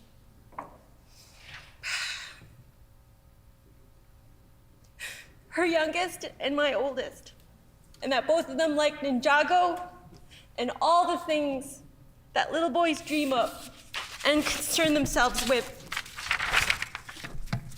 How that one funny turn of phrase, MLA bestie, that Danielle used to describe me, it meant a lot to me then.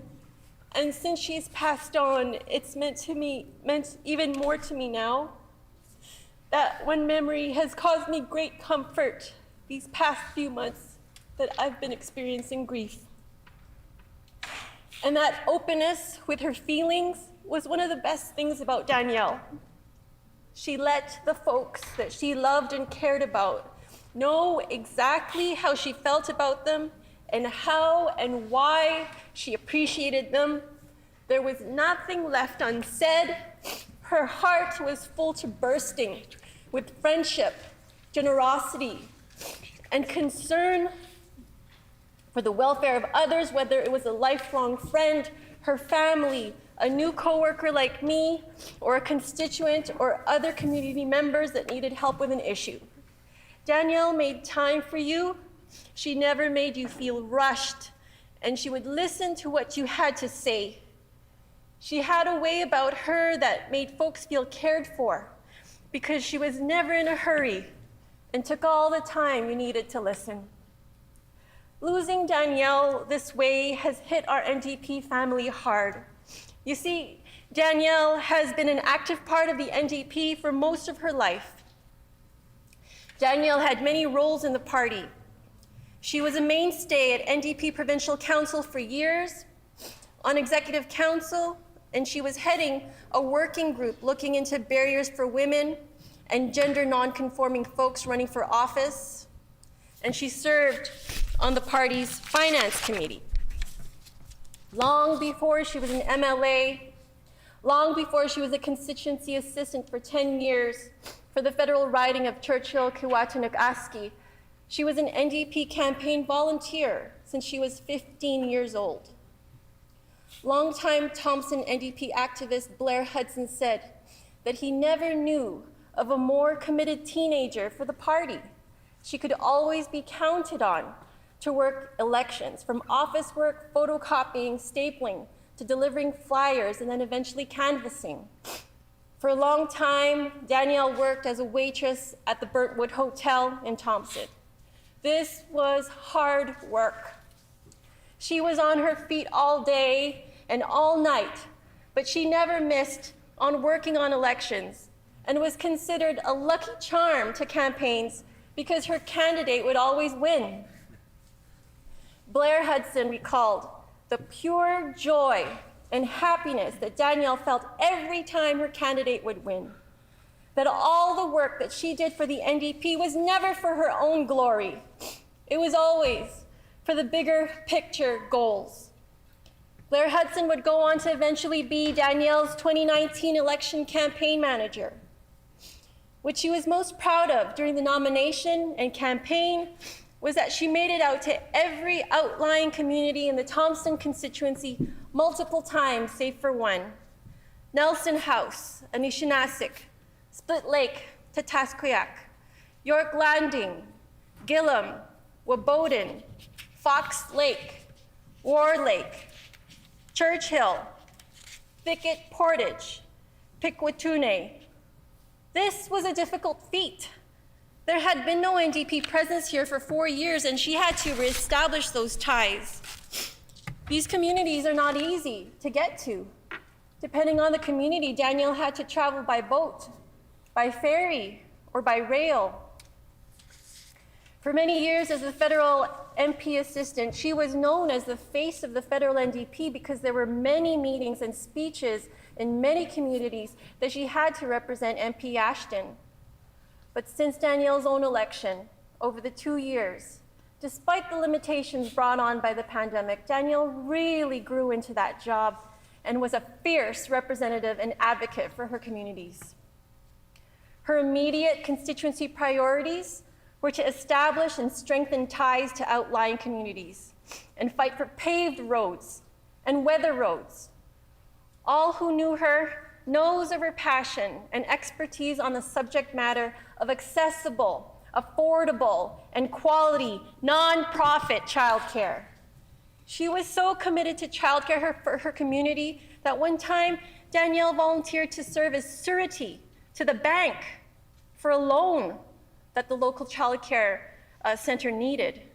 She was so committed to seeing universal, accessible, affordable, quality, nonprofit childcare across the province that during the early days of the COVID pandemic, she spearheaded an NDP Childcare Caucus policy project to confer with childcare directors across the province that consulted the nation's top economists and childcare experts, including Pierre Fortin, Gordon Cleveland, Susan Prentice, Jane Beach, and Kathleen Flanagan, to deliver a fully costed plan, a 5-year plan that identified the weaknesses and strengths of our current Manitoba childcare system, what pitfalls to avoid of the much lauded Quebec expansion, and the infrastructure dollars needed, the training dollars needed, and the wage sector increases that are needed to get this childcare rollout done right. And that was all done even before there was even a promise of federal funding. Danielle was pushing to do it anyway, with or without federal funding. Danielle was pushing to do it because it was the right thing to do for women, for children, for families facing poverty, and for the economy. Another policy area close to her heart was the fight for a living minimum wage. Danielle did not have an easy life. She knew what it meant to work all day and all night on your feet and then not have much to live on at the end of the day. From childcare assistants to serving personnel, Danielle was fighting for women like her to have a decent shot at getting through life. One of her recent policy research areas involved improvements to EIA that would allow clients to make meaningful steps towards working or taking on part-time work and not to be penalized for these earnest efforts. Danielle was a smart lady. I remember one time when we were at a caucus retreat in Dauphin, and I was part of a small caucus group that toured community nonprofit organizations with Danielle. We were there to check in with these groups and to hear their concerns.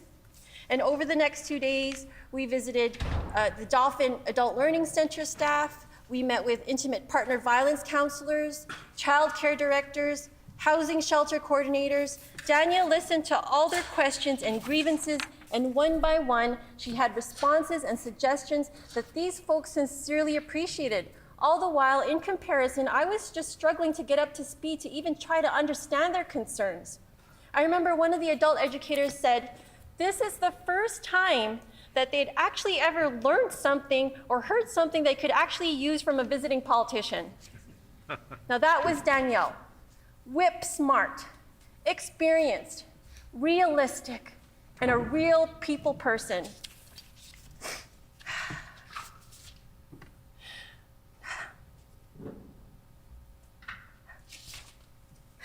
I think that I will carry with me for a very long time that sense of loss and regret that she was not able to carry out these goals that she worked so hard for when she could have seen these researched ideas implemented because she was so young, so energetic, so compassionate and talented.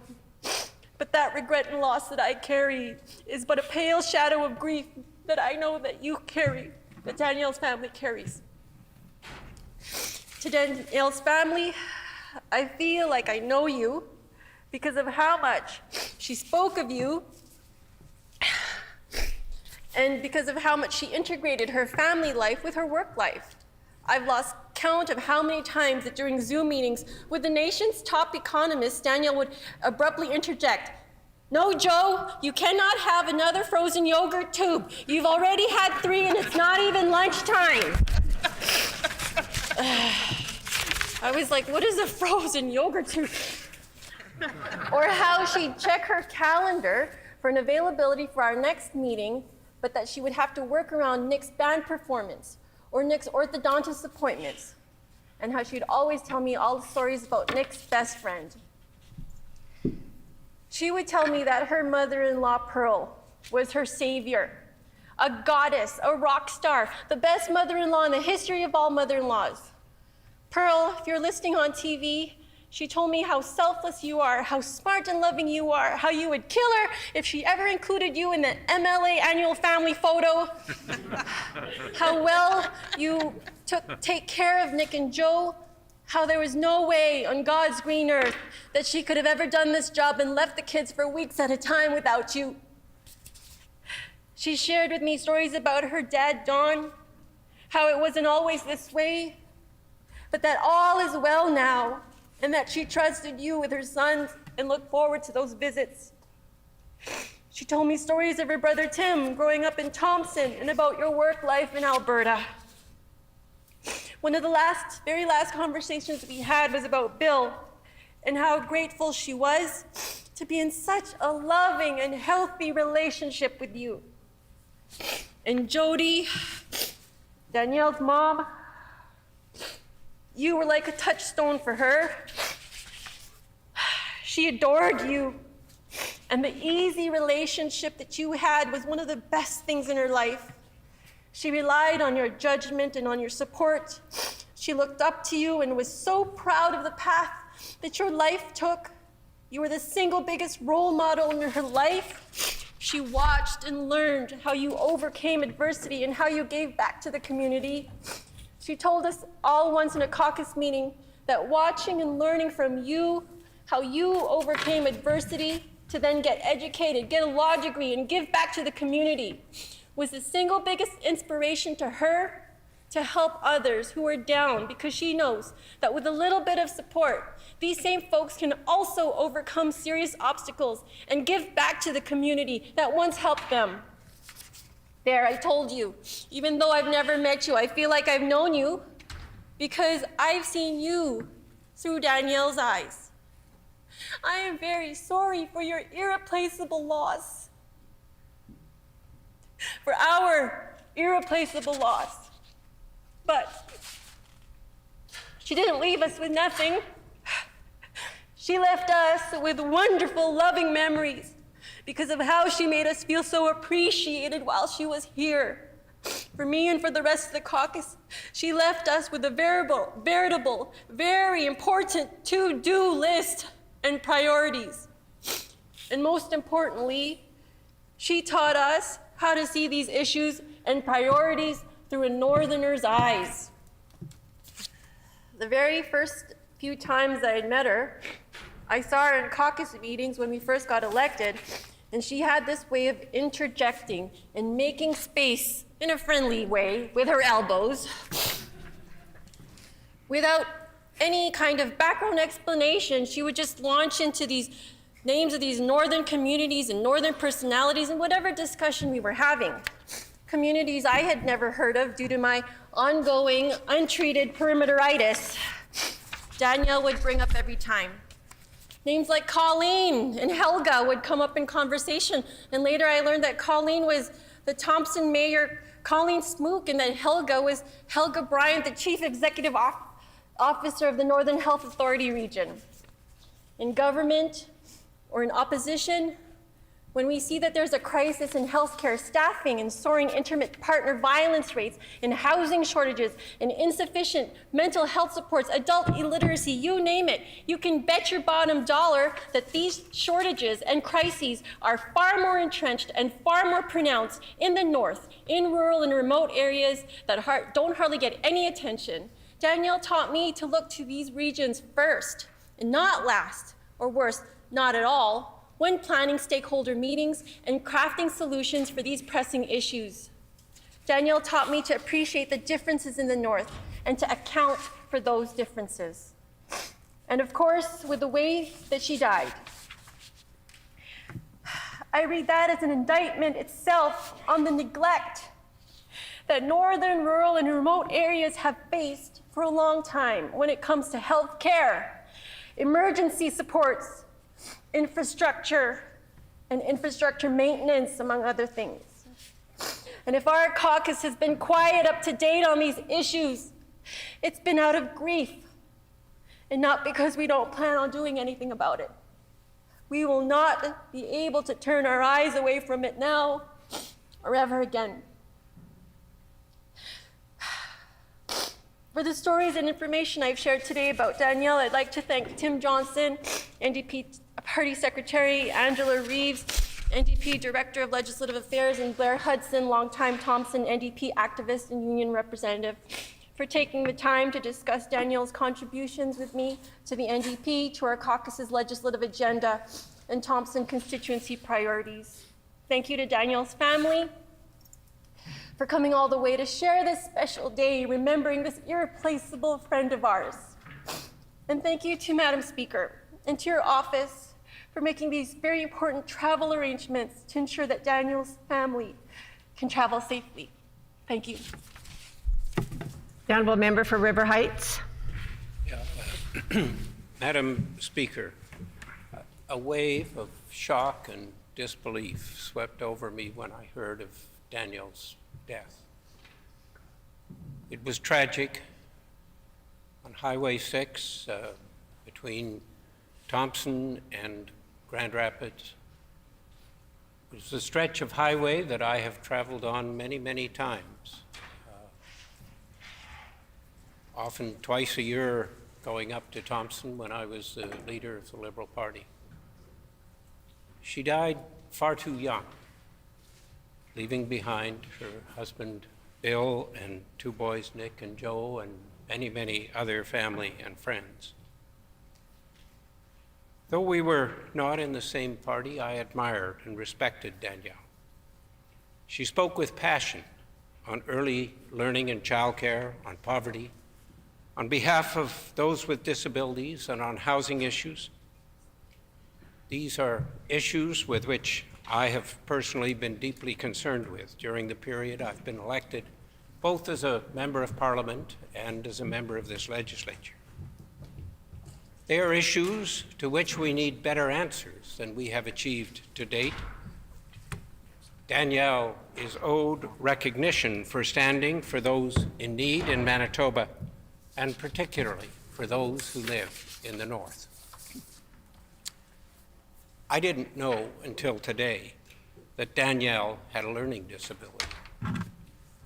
She did remarkably, considering what she had to overcome to be an MLA and to do well as an MLA as she did. Many years ago, I learned an important lesson from a mentor of mine. I was studying and doing research in London, England, and my supervisor, a Professor Soothill, was a well-known and internationally recognized scientist.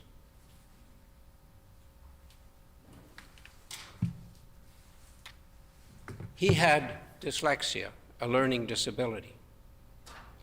He explained to me when I arrived how it was almost impossible for him to read words in a book, and that he had got through school, including medical school, by paying very close attention when his teachers taught in class.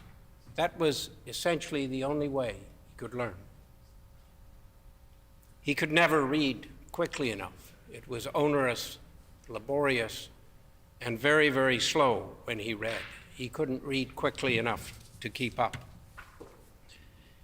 Interestingly, he had done so well that he was appointed to be on the admissions selection committee for Oxford University. And each time the selection committee took in student applications, and he was involved reviewing them, he scanned the applications very carefully, searching for students with learning disabilities, because he knew that if they had made it that far to apply to Oxford University, that they'd overcome extraordinary obstacles, and that they deserved unreservedly to be admitted to Oxford University to study. It was an important lesson that people with disabilities, in this case learning disabilities, can often do extraordinary things and come over extraordinary obstacles. We have to thank Danielle especially for her contributions and showing us what can be done even when you have a learning disability. It is a sad and inadequately recognized fact that one of the risks of being a member of Parliament or a member of a provincial legislature is a car accident.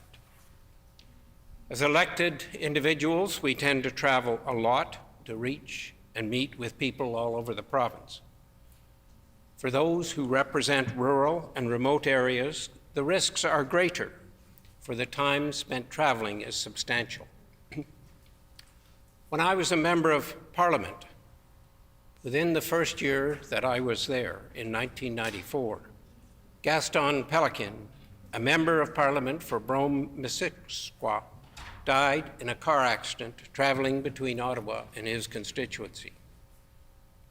It was a shock and a forceful reminder then of the hazards of the open roads to elected members of Parliament or legislatures. Danielle's death is a shocking reminder of this.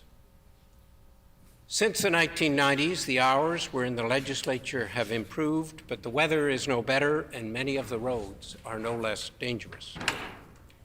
It is important, I believe, in Danielle's legacy that there is a careful look at how we can make Manitoba's roads safer. Whether it is the roads themselves or the clearing of roads or the alerts we are able to give drivers traveling on roads when conditions are difficult. As a person who has traveled many kilometers on Manitoba roads, I can see areas where improvements in the notification of driving conditions on roads could be a significant help.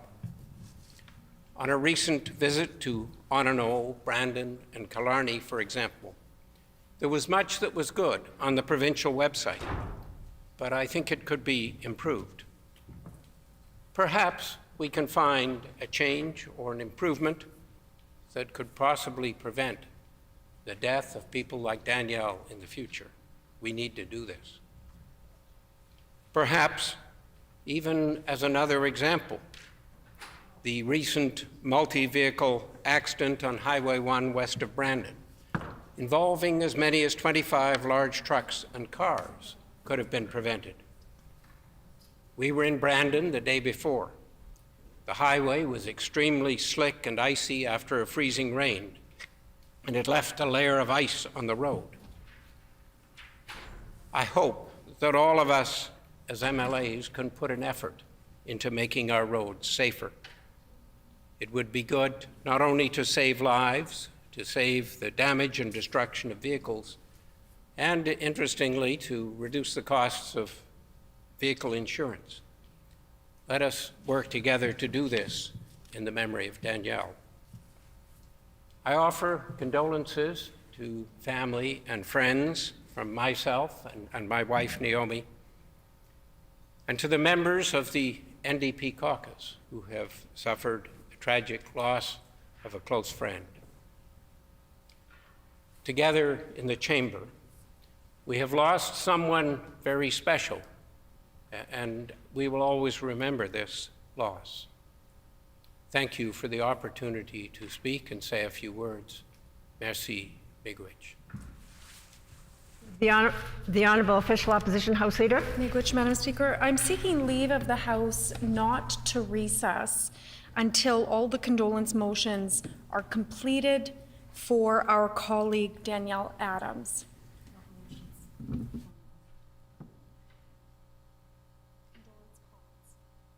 Is there leave to not see the clock until all of the condolence comments for Danielle Adams have been heard? Agreed. Leave has been granted. The Honourable Member for Transcona. Thank you, Madam Speaker, for allowing me to put a few words on the record for my dear colleague Danielle Adams. I want to thank her family for being here today. It's an emotional day. An emotional day because it's just not part of the natural order of things. I will tell you, I want to thank every member and every member that will speak going forward for your words that you've put on the record. These are important words because we know as MLAs, our jobs become perilous.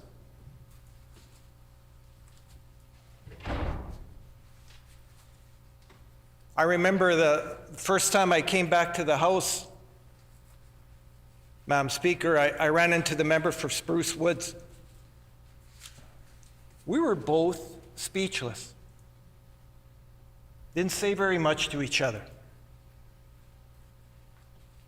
because we know the passion that we put into our work representing our communities has a cost.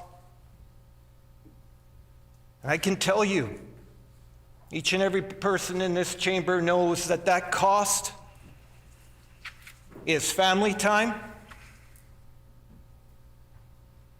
But boy, do we ever get the returns when people in our community are very appreciative of what we do here in this house. Danielle exemplified that every minute she was here. I want to tell her mom and dad, on behalf of the people of Transcona, who have a lot in common with the people from Thompson, scrappy part of town, working class, have to scratch and claw for every little bit to make it. That Danielle and I, we kind of were attracted to each other because of our backgrounds. I will say that Danielle would use me to be her heckler. She would say, member from Transcona, let them know this, right in my ear, and so of course I would do that. But that was Danielle. Took every possible opportunity to make sure that her point got across, not only for the people she represented, but for the causes that she was passionate about. That we heard from the member from Notre Dame, the member from Flin Flon, the member from the Pawcamisac, the member from Kiwetinook, who put words on a record that really exemplified exactly what Danielle was about. We served on committees together, and now that service, just like the member from Notre Dame said, will carry us forward in the important work that we do as MLAs in this House, not only to represent our constituents, but to represent each and every one, each and every Manitoban.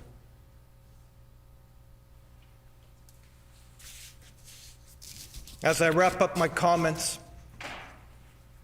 I just want to say to Danielle's family that this emotional day is part of the healing process.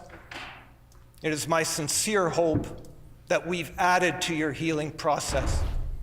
I encourage you to continue to reach out to us when needed. And I would just want to leave you with these few words from Richard Hall that have been ringing in my head since the fateful day in early December. That one of these mornings, it won't be very long, you will look for me and I will be there. Thank you, Madam Speaker. The Honourable Member for St. Vital.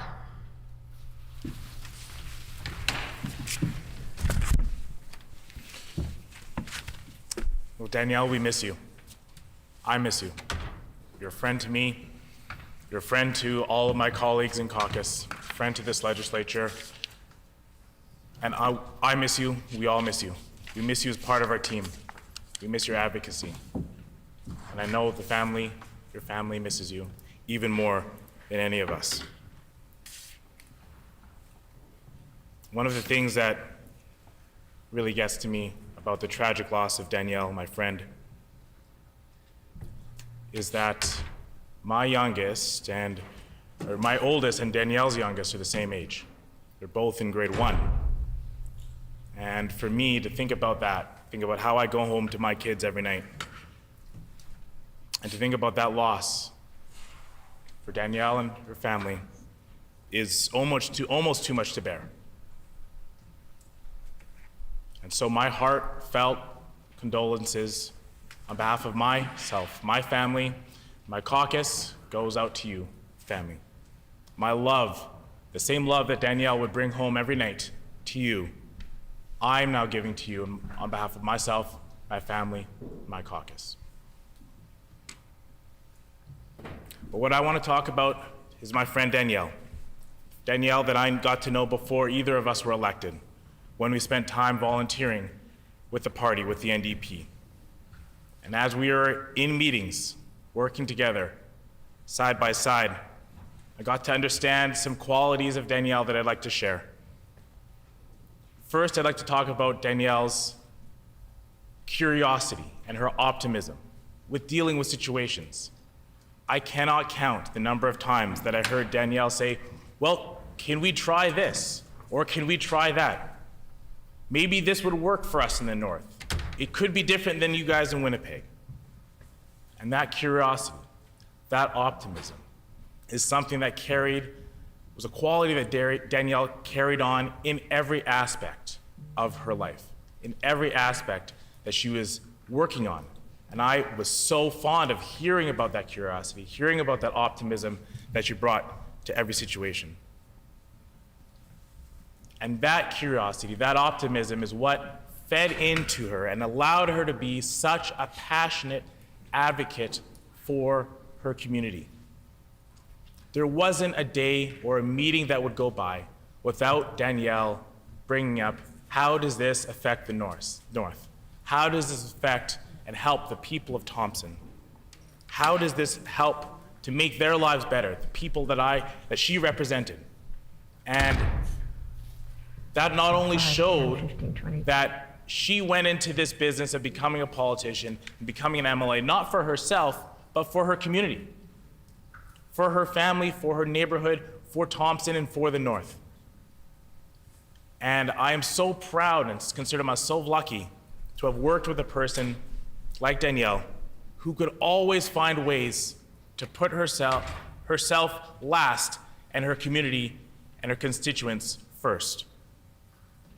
I often looked to her when I was thinking and considering plans of talking to her, and would reach to her and say, how would this work in the North? This idea might work in the city, but how would it work in the North for your constituents? And she was a wonderful person to bounce ideas off of, because she would always be able to provide that perspective of the North, the voices of the North. And that's one of the things that we all in this legislature miss today, is that strong voice for the North. The last quality I want to talk about Danielle is her brilliant humor that many of us in our colleagues in the caucus know about.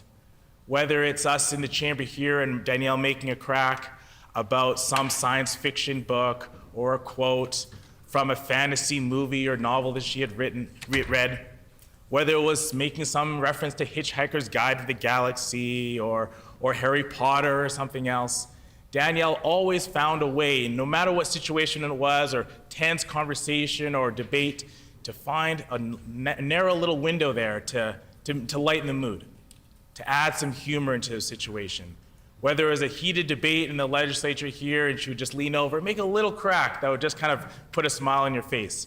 And remember that we're all here to make the lives of ourselves, of our friends and colleagues, but most importantly of all Manitobans better. Danielle found a way to do that in small ways with each one of us as individuals, but she also found ways to do that as an MLA to make Manitoba, to make her part of Manitoba and Thompson a better place. She did that in small ways and in big ways. And not only am I better for this, not only is my team better for this, but we're all in Manitoba better for having Danielle in our lives. I consider myself lucky for knowing her.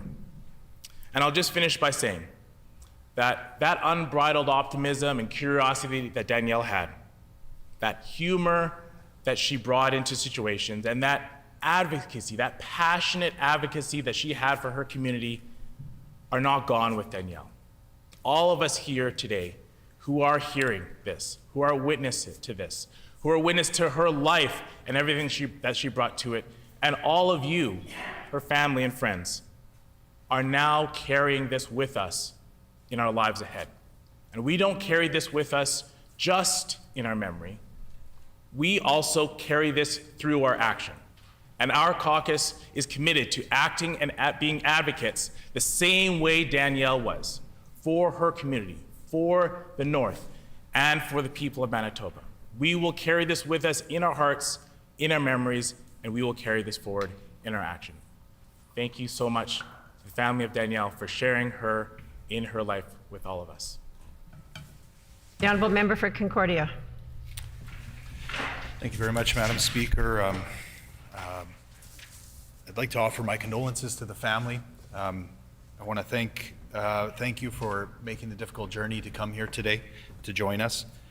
I know it's a difficult day for you, but I also think it's an important day for you, but also for us as colleagues of Danielle to have this time to recognize her accomplishments, her dreams, her concerns, her advocacy here in this house, but also just to remember her and to have some time to put some words on the record for this place and for all time about what she meant to so many of us. So thank you for putting yourselves out there to come here and to join us. I also want to extend my condolences to the people of Thompson and to the people of the North who are feeling this very acutely as well right now. This is a loss for them as well, for an advocate and for a daughter of the North, of somebody who cared very deeply for the place she was from and believed very much in that place. And likewise to our Northern Caucus, our members of the Legislature who represent the North, simply because I know that their love and passion for the North was matched by Danielle. And as we've heard many times, there were many times that they would come together to talk about those issues, advocate together. And so for them, I know this is a loss as well. We lost an amazing advocate for the North, somebody who I've come to know and heard many times from so many people, somebody who had tenacity, who was unafraid and fearless in her advocacy, never wanted to give up a moment if she could, that she could take to represent her constituency and the issues of the North. And also somebody, of course, who had so much potential that was just getting started, just beginning to see her potential through. And I know how difficult that is as a new MLA, as a young MLA, to come here and to give so much of yourself, but she did that, and she was willing to do that all the time. She was also such a unique voice in this house. It's been mentioned that she was the first MLA, female MLA from Thompson, but she was also a young woman and a family person, so somebody who was bringing that voice as a young mother to this legislature, and a young mother from the North. I think that was her strength. I think that was her drive. I found most connection with Danielle when we were talking about our families. It's been mentioned Harry Potter. I was reading Harry Potter to my kids, and I could turn to her to be she would always give me sort of the expanded lore. But it was that family focus, that family first, that I think it was a true indication of who she was at heart, somebody who cared about her family and cared about her constituents' families.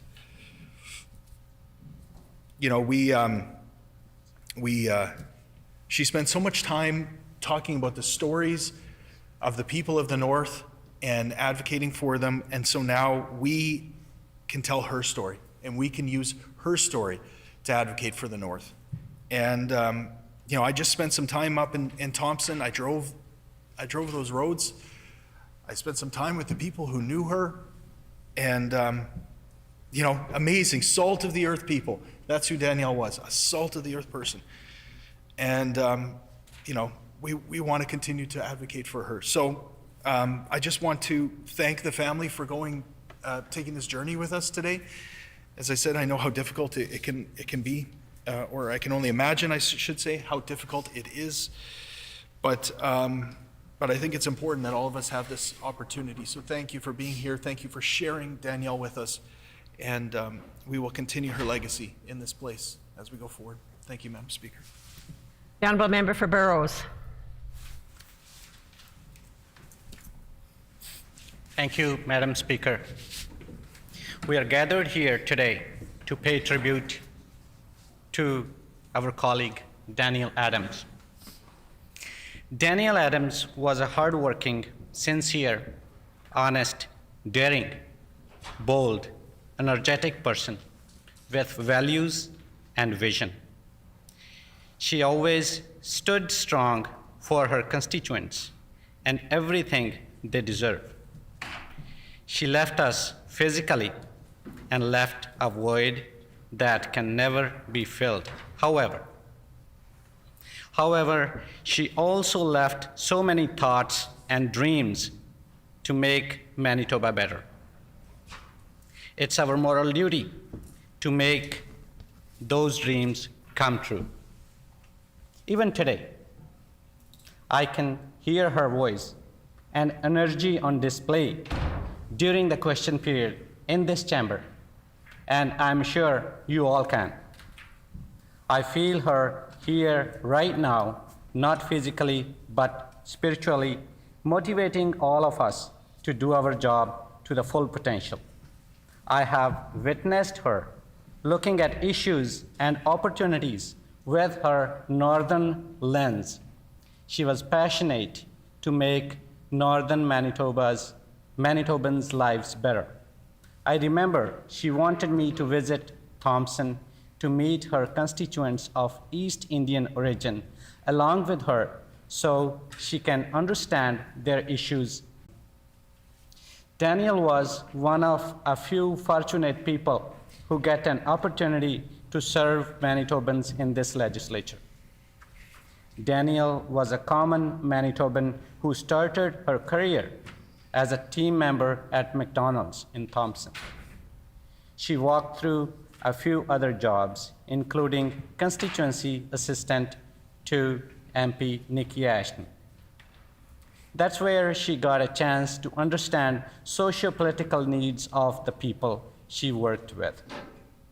Within just 11 years in this role, she made it to Manitoba Legislature in 2019. Her victory created history, and she became the first female MLA in the region. Although Danielle didn't get a chance to serve too long in the legislature, she made a big difference in short time. She spoke loud and clear to address poverty, childcare issues, and issues related to families. Apart from her professional life, she was a loving daughter, wife, and mom. I want to say thanks to her mom, Jody, and dad, Donald, to raise such a wonderful daughter.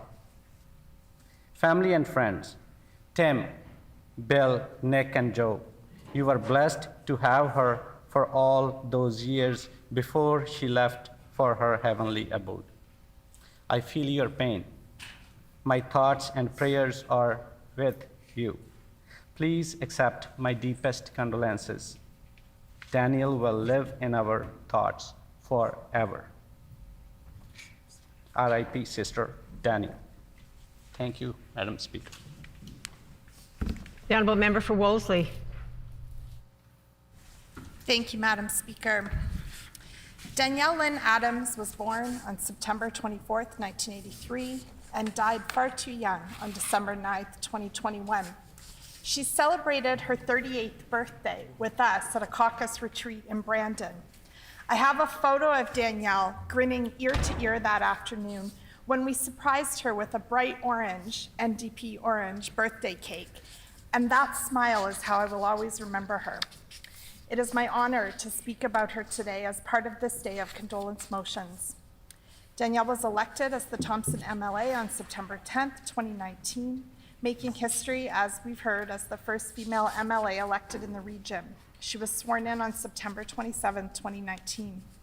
In the first few months after being elected, Danielle stood in the legislature or spoke in committee addressing many of the issues for which Thompson elected her. She pursued affordable housing for northern Manitoba and quality accessible childcare across the province. She went after reduced childcare subsidies and compliance for licensing, asking the government how frequently childcare centres were inspected and addressing departmental vacancies.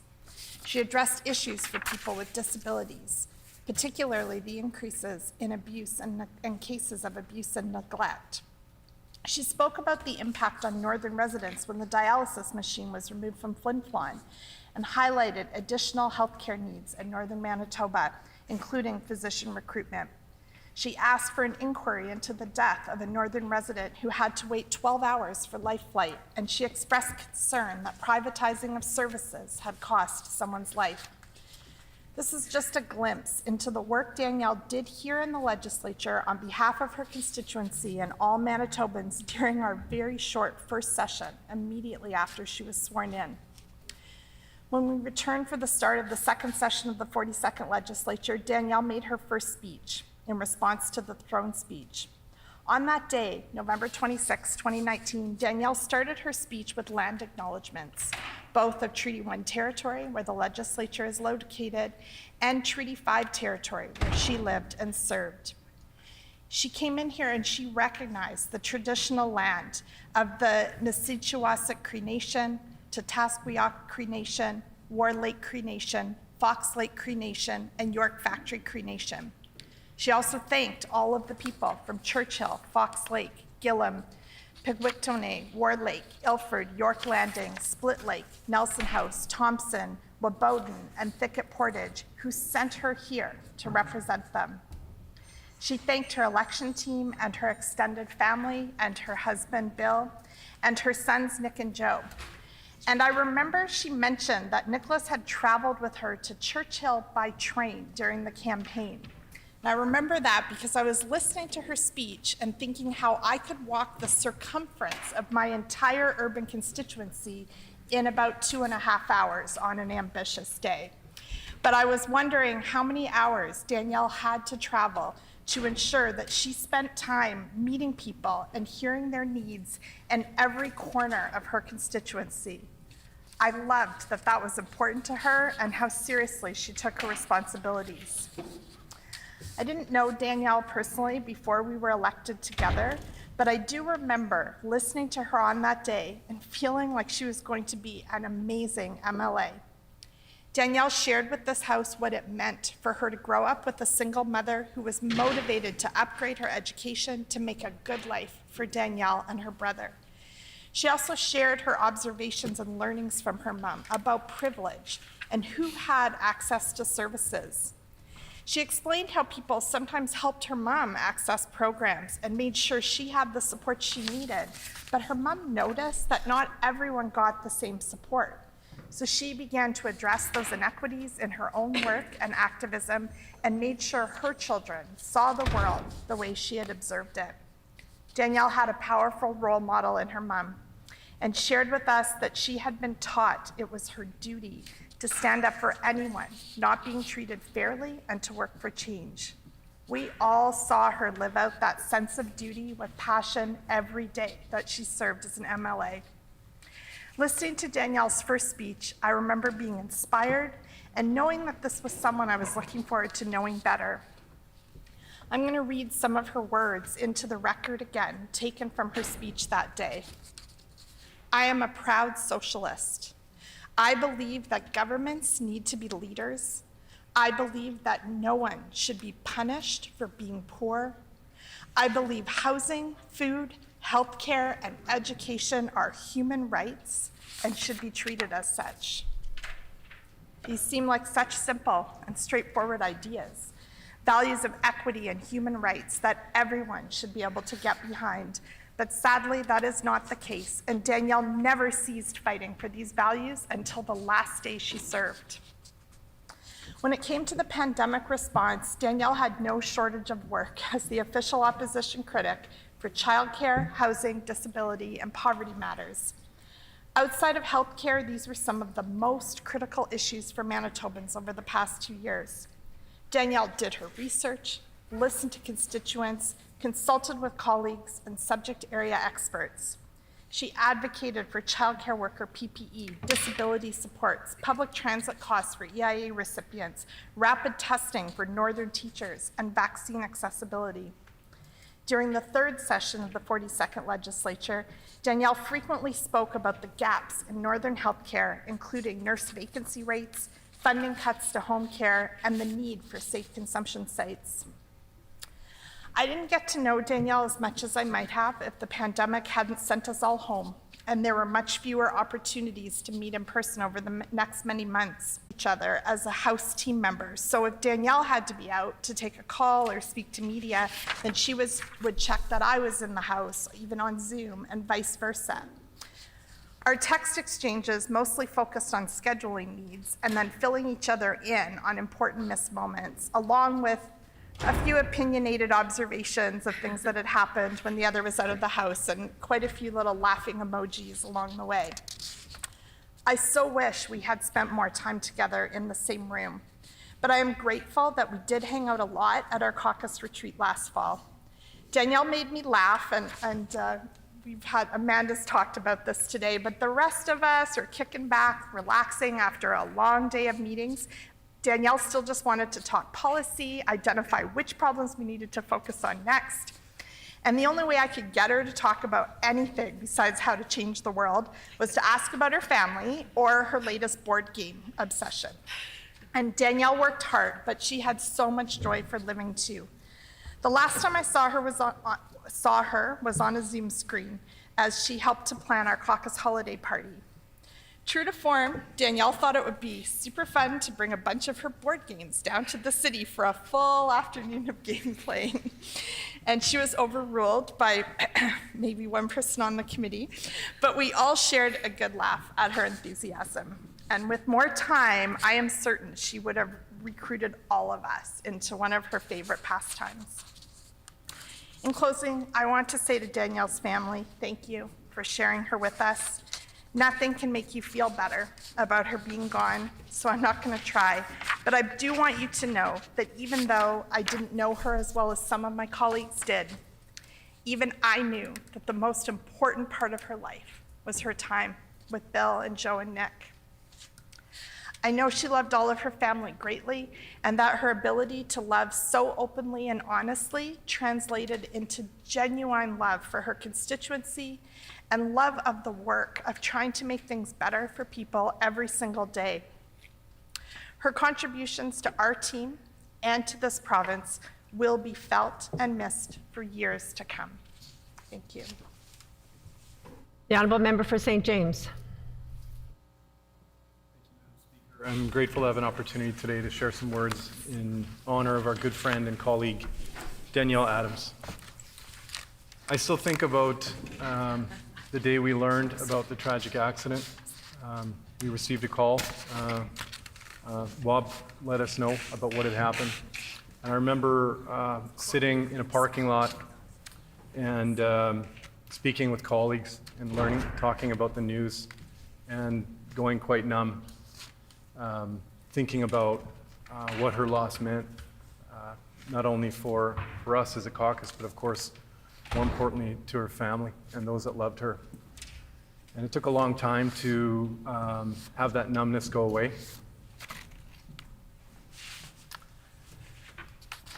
And it took probably a solid month until I was able to really think about Danielle without, frankly, losing it.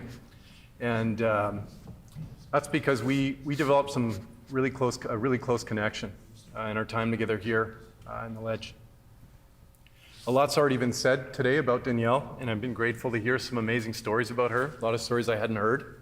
It's also been wonderful to hear folks across the way share their perspectives on Danielle and to hear us celebrate her in the way we have. As I said, I was lucky to get to know her pretty well, thanks to us being seatmates right there as newly elected MLAs. And we were both brand new, of course, and we're very encouraging to each other. Danielle was incredibly caring. She knew, as a new MLA, she could feel my anxiety. We'd get up in QP or delivering a speech, and she always was there to provide encouraging words, to show that caring side. And we supported each other, and that support extended far beyond our time as seatmates and went right until the end, until she left us. She had and I learned when I was sitting beside her that she was not only caring, she also had a very serious side, as some have commented on, a very serious competitive side to her. And it was so clear to me from the moment that I met her that she really loved politics in the way many can't even understand. She was so deeply passionate about this political world we're in, and I know that I could just feel just how happy she was to have become an MLA. She made it. This was where she wanted to be. She really, really was just so incredibly happy to be here and to be doing what she loved. She had an incredible personality. Danielle loved to laugh. She loved to make people laugh, and I'll really miss that about her. She also had, my colleague from Kiwetinoong described an innocence to her, and I'd say that came through to me as a purity. Danielle was always seeing things much more clearly than it seemed others could. She understood what was important and was always able to cut right through to what we really should be focused on and what we should really be concerned about. And that was often about social justice, about human rights, about ensuring people had what they needed to live good lives. As many shared today, she was brave. Danielle came in here with a learning disability, and I know from sitting beside her that she did struggle in that initial time when we came in here in this chamber. But I saw her work through that, and I saw her find strategies, develop ways of getting better, and I saw her improve day after day. And I was just so incredibly blown away by that tenacity that she showed and that willingness to take that challenge on and to ultimately become very, very good at the job she was here to do. Danielle wore her values on her sleeve. She wore her values on her sleeve. She was always focused on justice for those who couldn't get access to it. She was always focused on fairness, making sure that people were treated fairly. She fought for equity, and she fought for inclusion. She always wore those values on her sleeve and always, always would be fighting for those values day in and day out.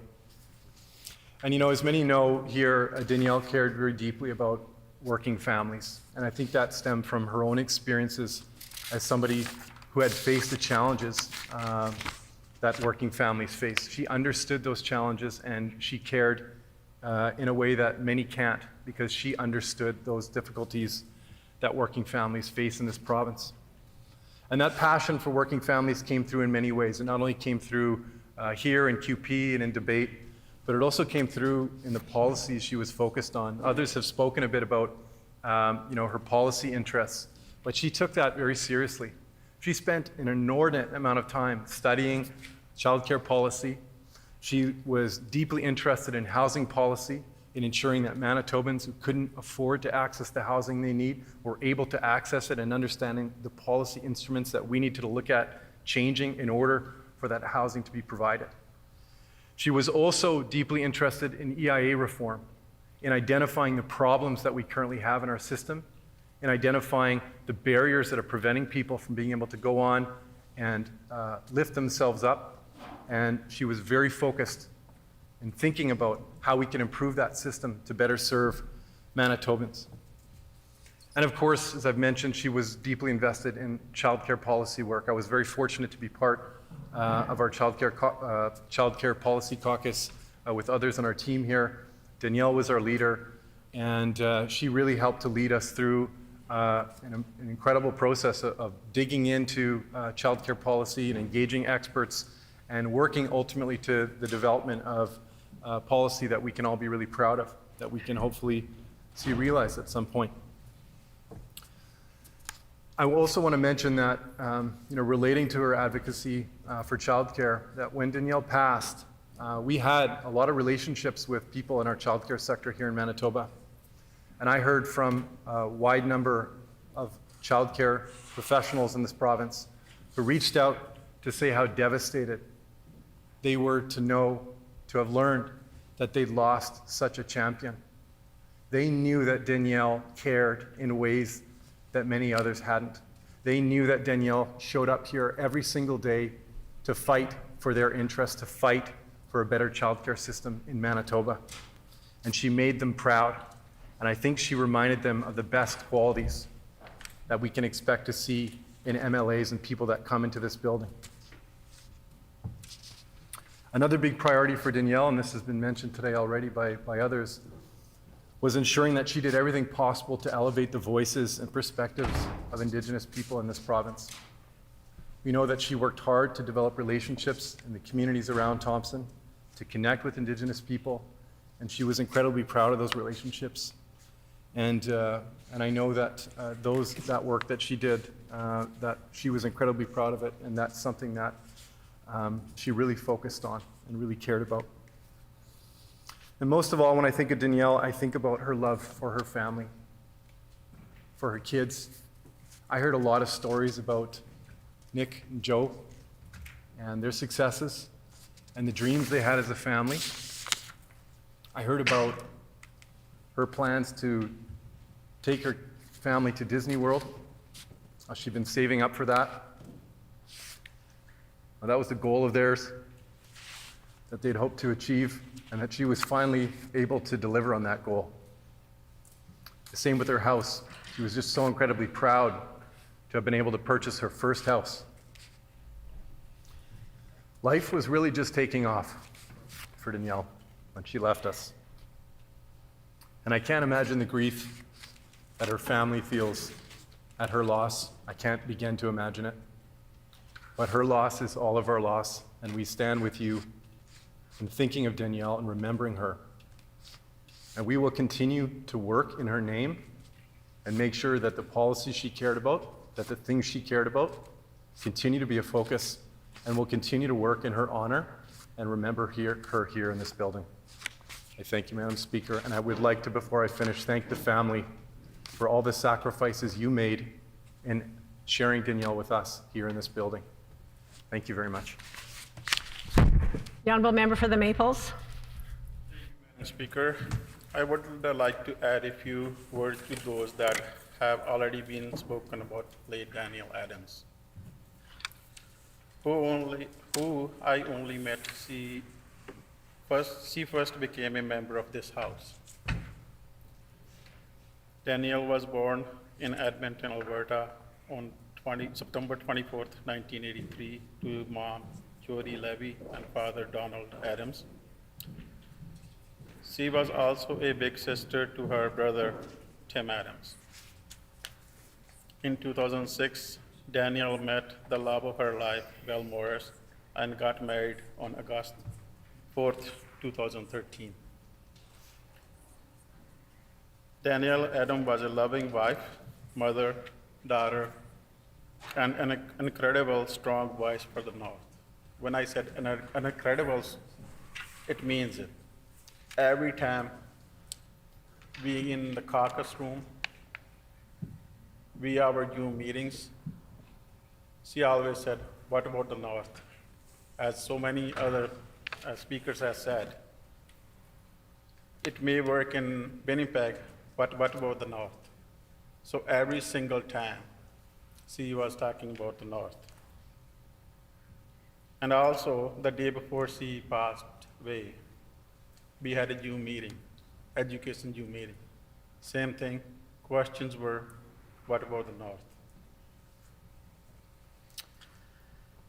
Danielle was devoted mother to her two boys, Nick and Joe.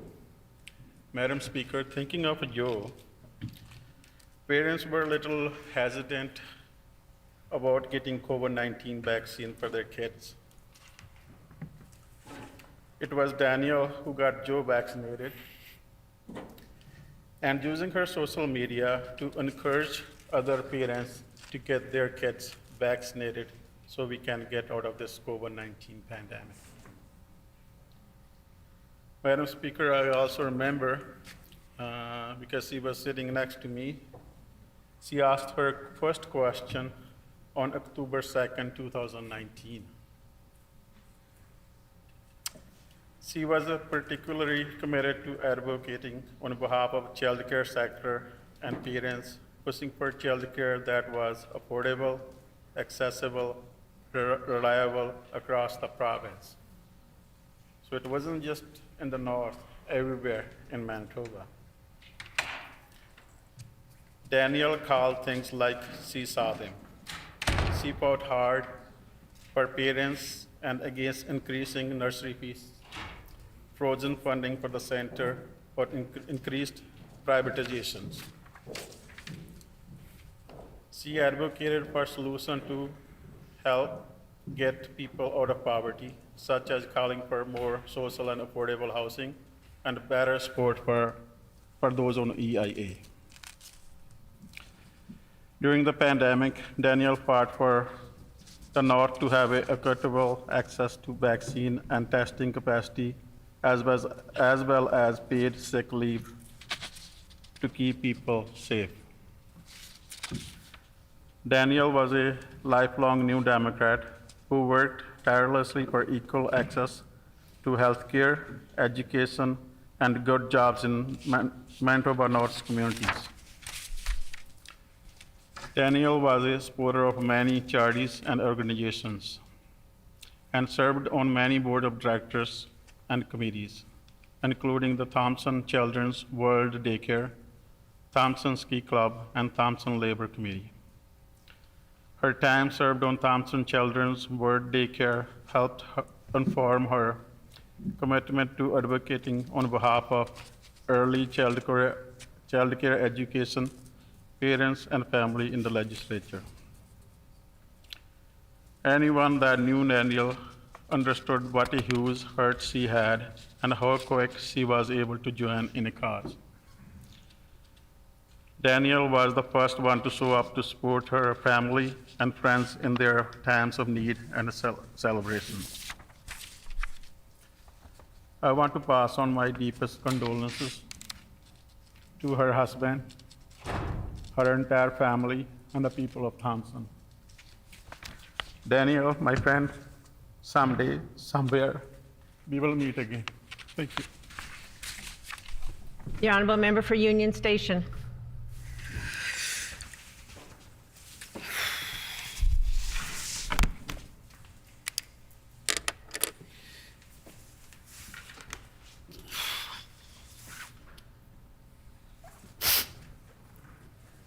Madam Speaker, I'm saddened, heartbroken for Danielle's family. I'm grateful to have the opportunity to share a little bit about my experiences with Danielle and the profound impact she's made on many people, certainly our province as a whole.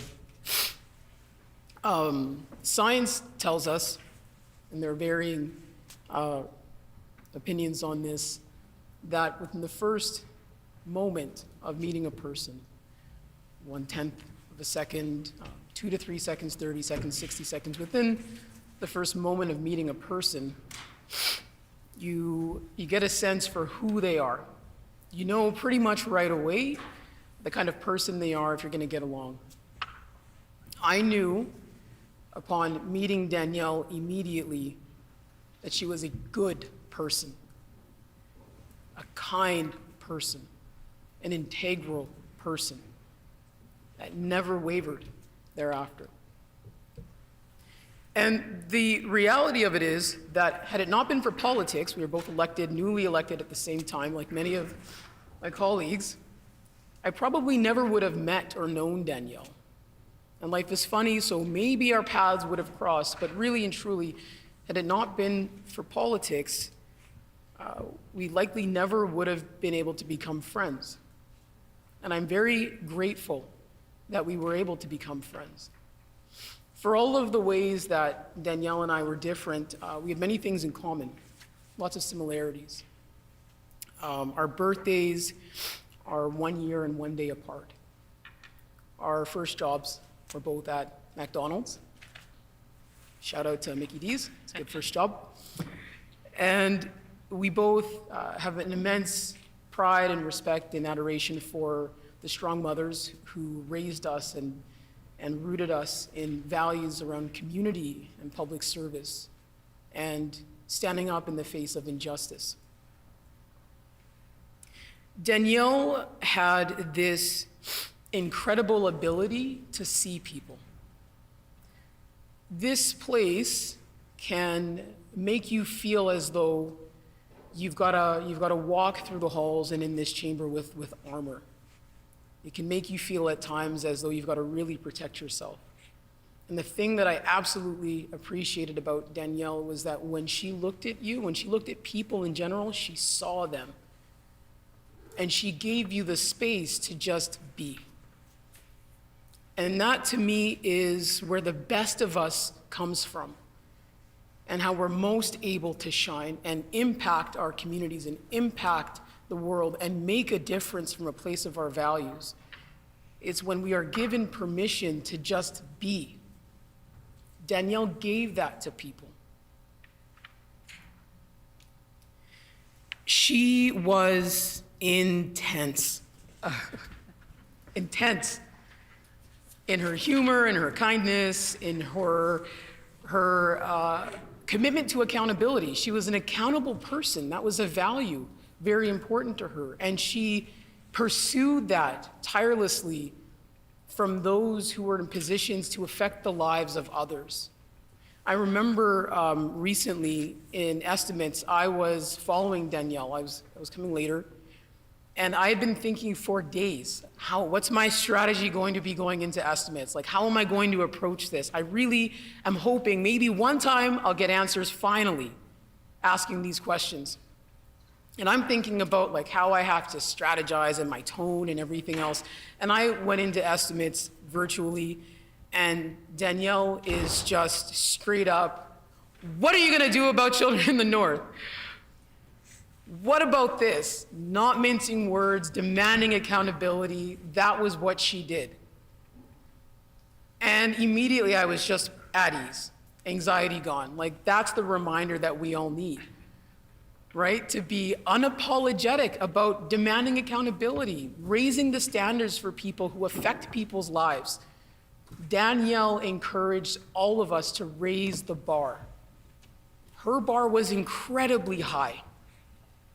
And I appreciated on a daily basis the way that she exemplified what it means to set the bar high and to consistently work to maintain that. One of the things that I really appreciated about Danielle was the way she made the effort to not only see people, but she recognized that in order to be a strong advocate, you had to work hard to understand people's experiences that you maybe haven't navigated or lived yourself. She worked really hard to be a student of people's experiences, to learn respectfully where they were coming from, what their needs were, and why. She'd often ask me questions about the 2S LGBTQIA+ community and terminology and language. She made a point of reaching out to me looking toward Black History Month and asked if I knew of Black authors that she could support and purchase their books and share in her community. She talked a lot about how those values of seeing people and appreciating them and respecting and celebrating them for who they are was a value that she was instilling in her children. And she was incredibly proud. She was incredibly proud of the fact that she would see her boys, Nick and Joe, engaging with their peers from that same place, respecting their peers and their identities, and being curious from a place of care and appreciation. She was very proud of that. Danielle is a reminder to all of us of the importance of walking in this world with kindness, of not making anyone feel less than or small, and in not playing small yourself, recognizing that standing in your truth and you're leading with your values gives other people the space and permission and ability to do the same.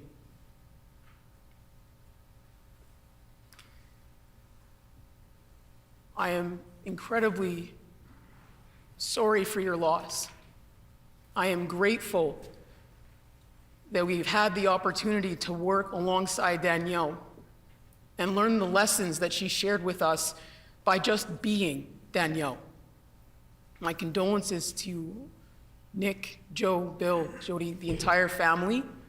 We'll continue to do the work that she inspired us to do from that place of authenticity moving forward. The Honourable Member for St. John's. Thank you, Madam Speaker. First and foremost, I just want to say my deepest condolences to the family that are here today with us, Miigwech, for coming down, for making the trip.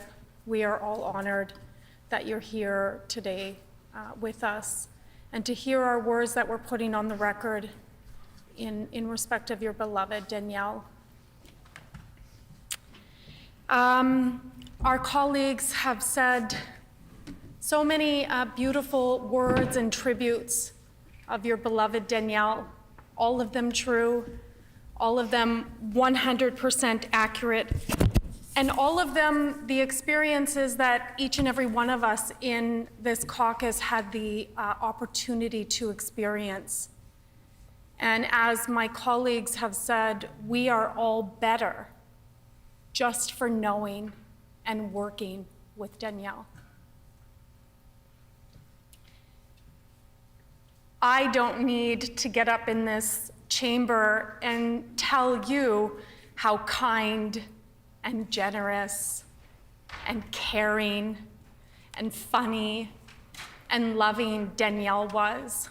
Obviously, you know it even more than any of us can even ever have the opportunity to. But she was all of those things, and she brought that to our caucus. And I think that's why it's so important for our caucus to say those words in this chamber, because she was the living embodiment of all of those things, everything that was good, everything that was innocent, Danielle was. We connected in respect of our boys. Almost every single caucus member has stood up and talked about how she always talked about her two sons. And she absolutely loved her sons. She was so proud of her boys. And we bonded. My boys are older, 26 and 20. And I would talk about, well, what it's like when they're going to get older. And the one thing that Danielle and I always talked about was how amazing it is to raise boys. We loved talking about our boys, what gave us joy, some of the little frustrations. But she loved her sons. And she had, that she shared with us how much she loved her partner and her husband.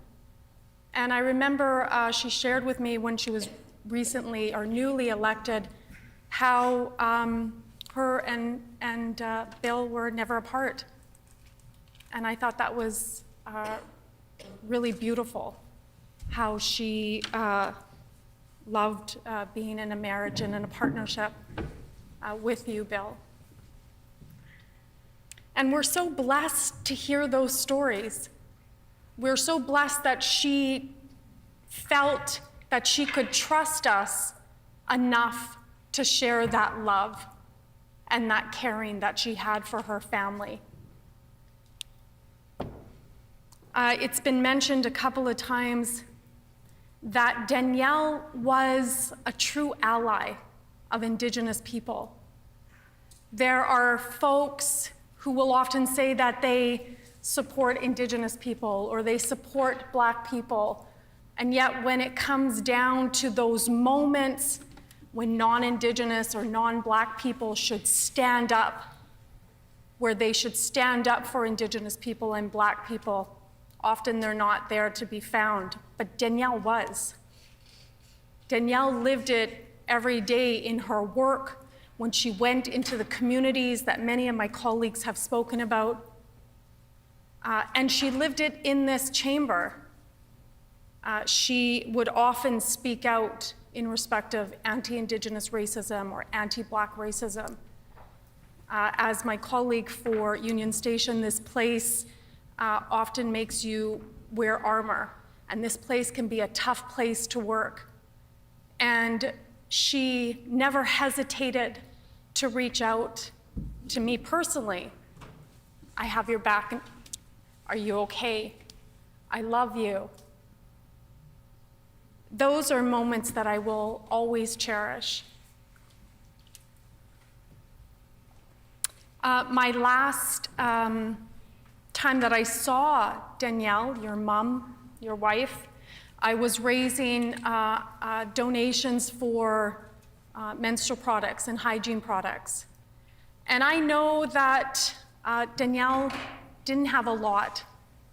And she said to me, I have something for you.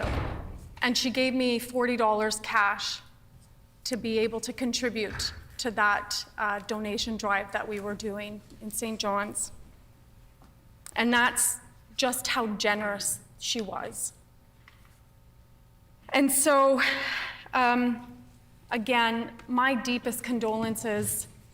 Our colleagues here in the NDP caucus have all said that we will continue to do her work, including bills that she had asked be drafted.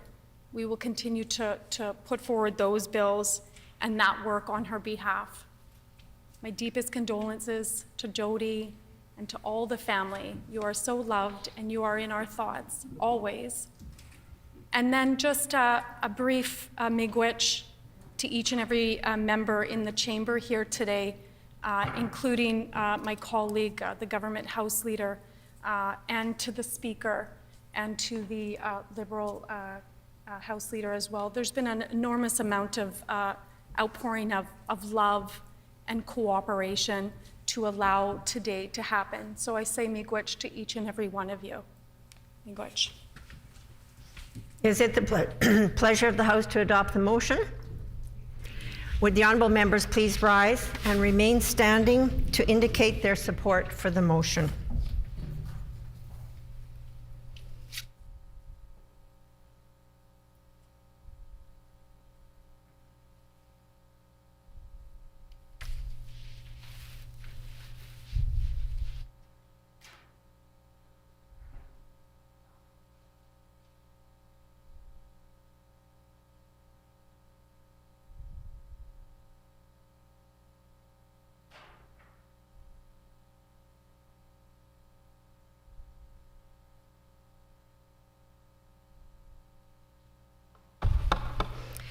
I would ask the members to remain standing while the Sergeant-at-Arms prepares the flag, photo, and white rose, which I will present to the family in my office.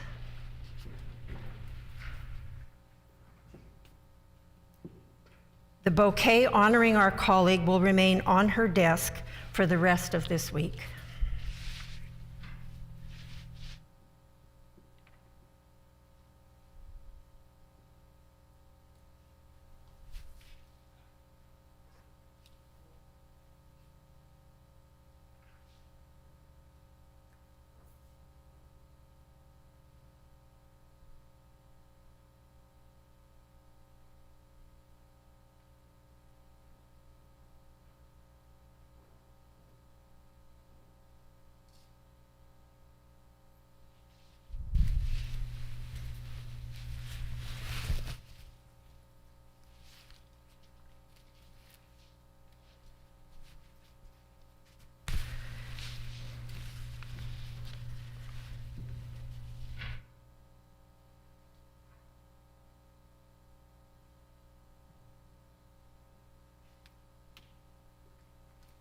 The hour being past 12:30 p.m., this House is recessed and stands recessed until 1:30 p.m.